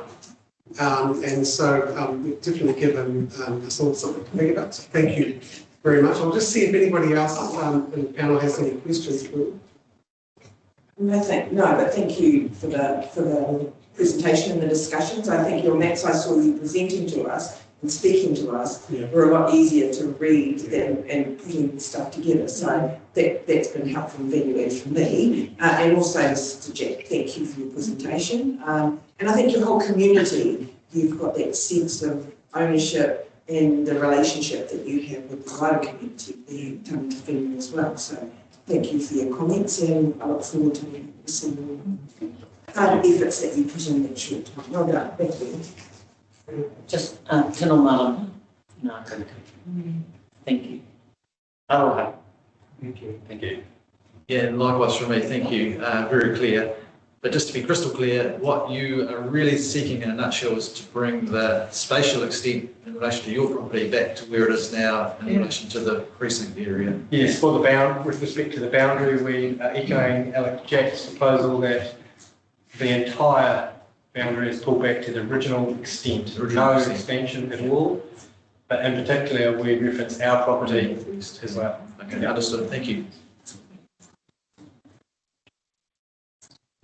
Great, well, thank you very much. Comprehensive. I'm glad we've given you the opportunity to bring you into this whole conversation and the evidence. I think it's been really, really helpful. I'm glad we've been able to give you the opportunity. We're really grateful. Thank you. Okay, right, you'll rest easy a little bit now, take some stress off, and enjoy this peaceful surroundings. And keep an eye out for the right of reply. I suspect some of your evidence will be addressed, and that'll be coming in the next 2 or so weeks. Okay. Thank you again. Thank you. So, Mr. Ladbrook, your turn up here. Welcome. Thank you. You're also going to talk about the same heritage. Yes, I am the Waitangi heritage areas. Now, excuse me. Sorry. So I'm Kerry Ludbrook, and this is my partner Sherry Dryden, and she's a co-partner in the. I'm very welcome. You're most welcome both to sit together. Thank you. So we own 267 Ludbrook Road, and I have a unique position in the community and in the area. My ancestor was Reverend Henry Williams, and my family were in the Paua area farming that land since the 1800s. So I know the area really well. We've also, my mother's family owned Sam Chapman Smith's farm for 100 years, so we're well versed in that property as well. And so essentially, in support of what is trying to be achieved here, the protection of the heritage areas, I think it's good. I think there is no question the boundaries. There is an issue around the boundaries of the heritage area. They're too broad and wide-reaching. I think, in actual fact, when you get on the properties, there are quite clearly, when you're actually on site, large areas of farms that are just pastoral grazing land and don't have any significance with archaeological sites or visual sites. much of my farm that is in this precinct area has been cultivated already. And when you're farming these farms, you are pretty much walking every inch of ground, and you're doing it on a day-by-day basis. So you're well versed in what these properties actually hold. I think the fact that no one has ever viewed these properties it's been more on maps that has created the confusion from a planner's point of view. Clearly, it has created a lot of stress around land ownership here and the boundaries involved with these. I think as a ratepayer, we all have our own unique identification or title of these properties, which we pay rates on. And I think we, as people submitting here, we deserve to have our properties maybe dissected more closely, so that it is an accurate assessment of what historic level there is on that property, whether there is a high significance or low significance. I've also been a land agent for 16 years. I retired last year, and so I was selling farms in the area for 16 years, and so I'm well versed in values in the area. In the peak of I was making up to 70 phone calls a day, so I was well versed in farm sales in the area. And there is a shadow of amongst buyers that they see that area, the Poirua area and Ludbrook Road area, as very good soil, but there is a negative value attached to significant sites, and a lot of people won't go near those areas because of that significance. So I think from a land ownership point of view, so there is definitely a devaluation there through having sites on your property. Now I think as a person who's been connected to that land for generations, these sites are lovely. They're nice things to have on your farms. But they're things that we can be proud of, provided the vast areas of pastoral land on your property aren't being restricted in a way that we have to get consent for everything we do on that property. As a farmer, you want to be able to operate within reasonable boundaries without having to get consent for everything. I think it's important that we are able to build homes on titles on our properties without having to go through a long, drawn-out resource consent process to do that. And also as farmers, it's important that you understand we love the land, and that's why we are farmers. We don't wish any harm on archaeological sites or historic sites. That's part of who we are. We love our land. So we want to be able to come and go and operate our properties without too many restrictions. Clearly, this new Poirua precinct has created a lot of stress amongst many people that live in the area, because I think, and many areas of farmland in those areas don't have any significance in terms of archaeological sites, and I think it would probably be reasonable to say that in historic times, much of that land was covered in bush or scrub or tea tree. So they wouldn't have been able to move around there and create sites in those areas. There would have been more tracks or specific sites that they operated within.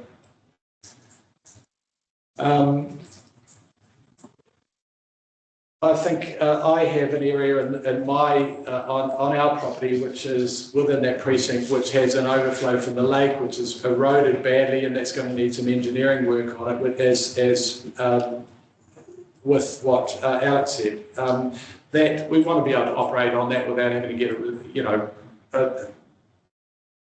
tough restrictions on how that operates. Because bearing in mind, any engineering work that is done in that area will be to protect Lake Otairiti. So we need to be in a regime that we can operate without having any restrictions there. So what I'm trying to say is. We need to roll back those boundaries. They're not in the appropriate areas, and I think if anybody took the time to do site visits on some of those farms, very quickly they would realise what we're talking about is actually quite essential. Again, in the support of the Chapman Smiths, we owned that farm for generations, and so much of that farm had been cultivated. Much of it is clay. It's just really insignificant when it comes to archaeological significance, apart from maybe some small areas around the fringes.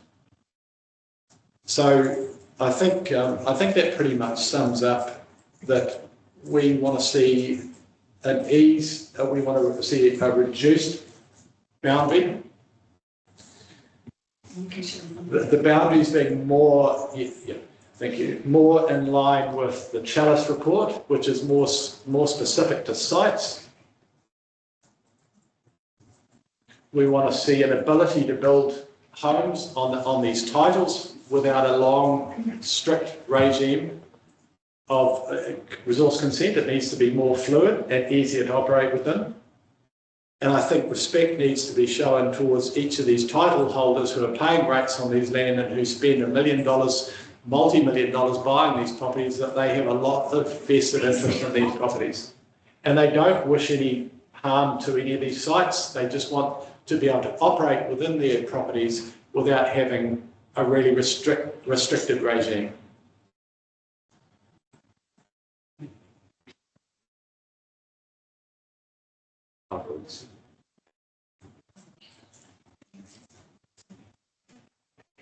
So Kiri hasn't read towards the notes. Like, fine, take your time if you've got some more to say. So I was just going to say, trying to reach. So Kiri obviously is the one that's very, very familiar with the property, having been born there, walks over. We haven't got a dog anymore. So when Kiri says he walks over the farm, he really walks over the farm. And I've walked with him and it's hard.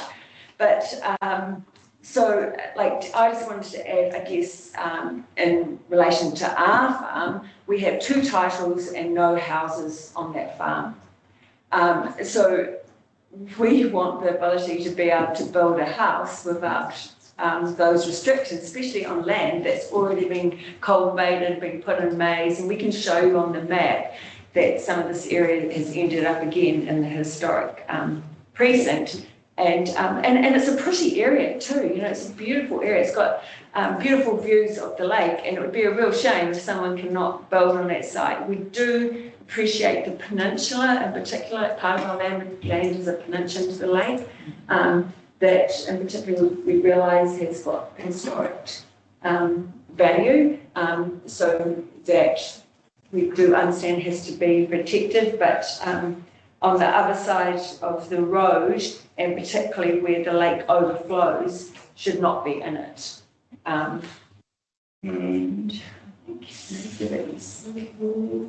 oh yes, so we do feel that a rates reprieve could be fair, well, would be fair actually, but like when land's handed over. But I guess the other thing is, I think more what Shirley's trying to say is when you're in a position where you have restrictions, tight restrictions on certain areas of that may have archaeological significance on them, it shouldn't be rated at the same level as someone who has unrestricted land. Or maybe you need, there is consent, maybe not so much. The other thing is we do feel like there should have been some site visits. Like it really does seem that this is very broad. The planning has been disconnected to reality. It does, you know, you cannot draw something on a map and then just extend it from Auckland. You actually have to go there, and then you'll see the land, you'll see the roads. And also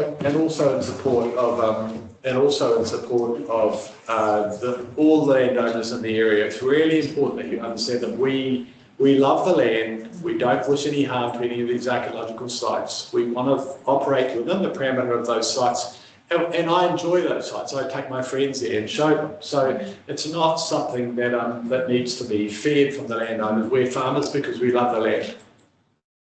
We just want to see a rolling back of boundaries on land that clearly does not have any archaeological sites, and an ease to be able to build a home there and to come and go and farm this stuff without any restrictions. No, thank you. Again, very, very clear evidence, and also quite consistent with the evidence that we've had presented as part of your loose coalition of we're passionate landowners. So thanks very much. We might have some further questions from panel members.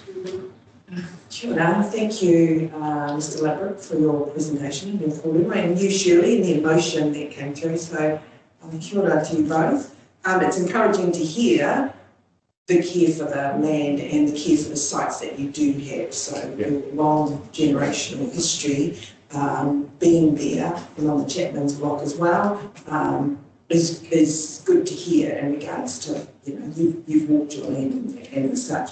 And also that's something that's encouraging for me, which will be a question I'll ask the council, is your reference to doing a site visit. Because at the end of the day, ground truthing is the way it's usually done, how and what that looks like on the ground.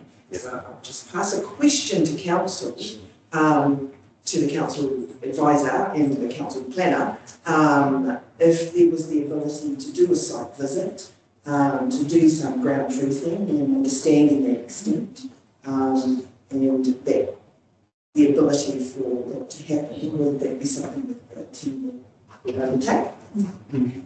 I mean, I can start off by saying that when it came to recommendations for spatial extent of heritage area overlays, I am relying on John and his Planning Heritage report.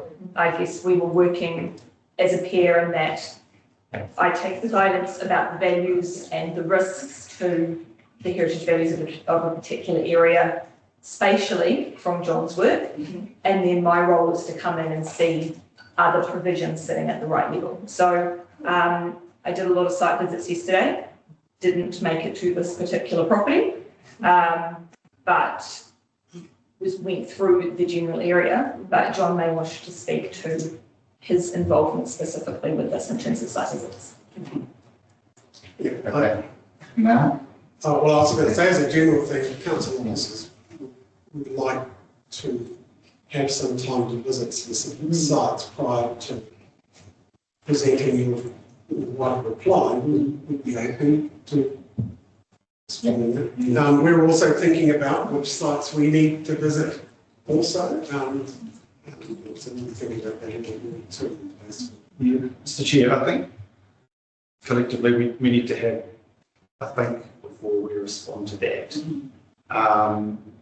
It's perhaps not quite as simple as walking over a property, but we need to be sure that the complexities around that recognise the value in that approach, but we need to probably have a discussion collectively before we respond. I understand it. I mean, we're not directing you to do anything at this point. Yeah. We're just saying that if you think that that might be one of the options you want to pursue.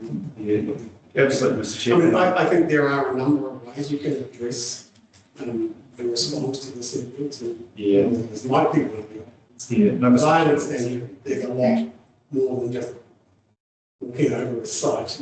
Sure. Yeah. But look, I think further on, I think it's really important that if values of land is being affected by restrictions, the passion and the love and the respect for those sites becomes resentful, rather than one where if we can farm along those sites with unrestricted land while still protecting those sites, it creates passion and it creates value, because people love the fact that there's a little bit of history there on their farm, but it's not affecting the way they operate. It's not rushing. Yeah. We heard that loud and clear, so thanks very much. But having said that, there is a lot to explore and weigh up. It's a balancing act. Sure. In a lot of ways. Sure. Absolutely. So, okay, no, thank you very much, council officers. I mean, obviously, a bit to think about, and we'll be happy to hear you later. Mr. Chair, I'll just acknowledge that there are other avenues of information provided, as you have noted, for us to consider outside. So, not necessarily resistant to site visits, but also acknowledging that there's other pieces of information available to us every day that may have a similar outcome or not. So, great, no, thank you. So I think you're the last one of the Loose Coalition. Any other members? Just going to sum up then, but we may have any. Sure. Kia ora. Kiri, I just wanted to know if you're a relative of Robert Ludbrook, the lawyer. I will be, yes. Yeah, yes. Robert, is he child? He passed away last year, I think. Last year. I think I was, yeah. Like all Ludbrooks are related. Yeah. We're a very big family. Initially, my family came from 5 brothers, and they just gone everywhere. I think he might have been in London and New Zealand House for a while.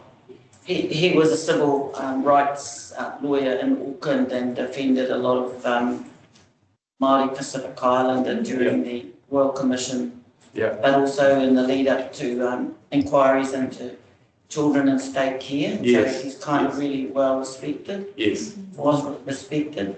I suppose I wanted to ask if it's possible to staff, how long will this process take? You know, like we're hearing evidence, and I'm green, I'm a new commissioner. So how long will this process take? We've heard that there's 204 people affected by this new overlay in Paihia. We've heard Hauerua. I just love hearing how we are talking respectfully about our whenua and our heat and all that sort of stuff. But I'm just asking, how long will this process take so these women and the farmers and these ones here, and I'm not trying to be popular for the sake of asking the question, but how long will it take till they get answers about whether this overlay hangs around, goes, disappears?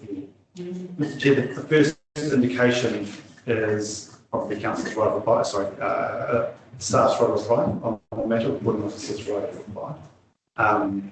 Look, it's something that we will go over very closely and carefully. In terms of the decision of council, at this point in time, it's programmed for May next year, in terms of a decision of officers, so we're reporting from the panel. We'll be concluding our recommendation for the March. But I think I think maybe you're saying in terms of council responding to the evidence, so the right of reply, I suspect give us a lot more information. And as I said before, it's a really important issue, and if we need more time, we will be open-minded, particularly with regards to this matter, to allowing some more time if that helps council respond to the evidence presented to us. Thank you, Mr. Chair. I would probably lay that down now and suspect that 2 weeks will not cut it around. Yeah, I mean that was thinly veiled. So, I think when it's important, I think it's important. Could I say one more thing before I go? Sure. Just thank you.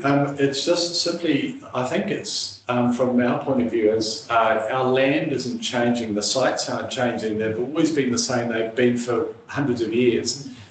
So if we can get the boundaries right and we can get the rules right around these things, I don't see any reason why we need to keep going back and reforming and rechanging restrictions and boundaries, rolling boundaries back again. Because it's all about getting these things operate in a way that everybody can farm alongside, love them and enjoy them for the future. That does not need to change in the future, my belief, if we can get it right.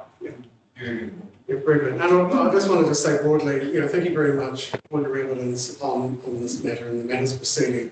I mean, we're lucky we live in a country that invites the public to have input into its public instruments, the ones that write rules that affect you. And the whole purpose of it is so that we hear back from the communities that are affected by these provisions. They always have some extra evidence and value and matters, factual matters to give us. And I think this has been a really helpful exchange today. Yeah. And I think, you know, at the end of the day, whatever we recommend, I think it'll be more robust. You know, shall I say, on behalf of the process, you know, we're sorry that you didn't receive the amount of engagement as you preferred. But, you know, we're here now in this process. I hope we've sort of shortened that gap a little bit and addressed, we're certainly listening to your concerns. And the process isn't over, and we've got a little bit further to go. But thank you very much for a very well organised, albeit within a short time frame, really organised presentation. I think Commissioner Walker might have one more question. So you mentioned when you spoke to us around, well, my question I have is why would heritage be an issue for devaluation? So heritage, yeah, from a property perspective. I think it's restrictions. So essentially people would, in many cases, people would like to subdivide land. I'm not saying that's a good thing or bad thing. It's just their attitude is they would like to be able to build a home, subdivide the land, and come and go as they please without having to feel that they have to be answerable to type restrictions. Now they can still operate like that, provided you get your boundaries right and you get those restrictions more designated to sites rather than a broad view of property in general. Yeah. Because people will actually quite enjoy owning a property with sites on if the majority of the property they can operate in a normal fashion. Because they are positives. We need to see these sites as a positive. They're our history. But at the moment, with this broad view of everything, it's just too restrictive and it devalues. Thank you. Thank you for that. I think we might have one more question. Just a quick one to clarify, so that while you're here, just so that I'm crystal clear on what's going on, your submission has a map attached to it that has a yellow bit saying take this bit out of the precinct. Is that area that's been coloured in on your submission? Essentially, I have made reference to the Chalice report. Yeah, that's going to be my question. I have a map here which I've done for our own property. It's only one, so this is this area with that's the lake. That's our peninsula there with lots of sites on. That's an area which I think needs to be dropped out. It's a little bit different to what you had in your submission. Oh well, okay, that already has been dropped out. Oh, it's already been dropped out. Okay. But this area here hasn't been. Right. Okay. So it'd be good to get that sort of spatially confirmed. Yeah. Maybe if you can put that together and send that in. This sort of stuff. Yeah. Okay. Just so that we're really clear on where you think the line should be drawn. Yeah, absolutely. Because that original one that you got there was the first. I think the first copy. Like it was too wide-reaching. Well, that's all been cultivated. But that's not in this one here now. Right. So that's been rolled back. Okay. So if you can confirm what is still outstanding for you spatially, that would be really helpful. Sure. Okay. Yep. Dan, thank you for that stuff. I'm sorry, I'm not sure. I just wanted to make a comment about the question about valuation. I'm not sure if that's procedurally right that I can. Well, let's hear your comment and see how that goes. Well, Madam had a question regarding how does heritage zoning affect valuation? And our examples are that if you have productive zoned rural productive land, which now has heritage zoning slapped on top of it, or sorry, overlaid on top of it, that minimises our use of the land. We can no longer just go and excavation more than 50 centimetres is now restricted. We have a dead bull we need to bury. We need to excavate more than 50 centimetres. We need to get a resource consent to do that. You know, we need to cut a new track slightly because there's some plugging. Some of the bulls have affected the area down the bottom of the paddock. We need to cut in slightly. It's going to be more than 50 centimetres that our tractor removes. That is significant restrictions on day-to-day farming. And the inability to adapt. You know, at the moment, we have farms up the road who are doing commercial flower farming. We have farms up the road who are doing high quality berries and doing well with that. They are adapting to the needs of farming. And if you restrict our ability, the report writers say how you are currently farming is okay, but they are concerned with how we may adapt our farming practices in future. But we want to be able to adapt. We have pressure from government, from community, from organisations saying farmers are not doing enough. We have planted thousands of trees in riparian planting. We are so proud of what we've done along the Waitangi River on our farm. We want to be able to adapt. And if you are saying that, no, these restrictions are minor, they're not going to have an impact on you, they're still not going to have an impact on value. Well, let's just say we need to sell our farm. And Joe Bloggs is coming along and he's saying, I want to buy a beef farm in Northland. And we say, here, Mr. Bloggs, here you go. Here's our farm. Here is the heritage, here is a covenant which says we are subject to heritage rules. When you go to your lawyer to do your due diligence and check the title, he will spend probably $10,000 to $20,000 providing you an opinion on how those rules are going to impact your day-to-day farming. And as well as that, if you ever want to adapt your farming and do what the people across the road are doing and put in a few things to do some commercial flowers, or you want to do the kaikoi berries, you're not allowed to do it because actually, sorry, our farm is restricted to beef farming as we have always done it. You're not able to adapt. Would you still like to buy our farm and would you like to pay this price? Surely that is going to have an impact on value. And it was offensive, I'm sorry, that people prepared these reports without actually saying the impact of this heritage status on this prime productive farming land that these people work so hard to do every day is not going to have an effect on value. They said these restrictions are not even significant. They are. Would you like to be able to go and buy a farm that is restricted so heavily, not just in what you can do in the future, but day to day? We want to do a tiny bit of excavation to bury a dead bull. It's big, one of the bulls we've aptly named, because he is quite big. And we can't bury him because we have to go get a resource consent application. In that process, it's not even just applying to council. We now have to do a whole lot of consultation about burying big. It is just not relevant, that people are saying that these effects are no more than minor or they're, not going to have an impact on value. They are. And I'm sorry, that's a very impassioned plea, speaking off the cuff. And I'm very emotional about it because, like I said, 10 days ago, Alec rang us to say, do you realise that your farm is so heavily affected? And we worked, and we've been scrambling and staying up till very late on trying to farm and with 3 very small young children. And I'm tired, I'm sorry that I'm emotional. Thank you, Fiona.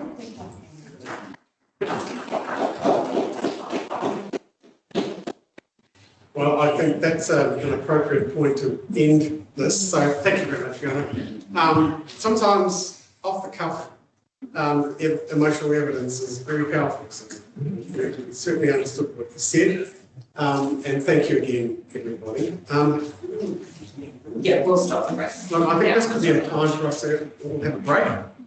Have a breather. Thanks again, everybody. We're going to have like an early lunch break.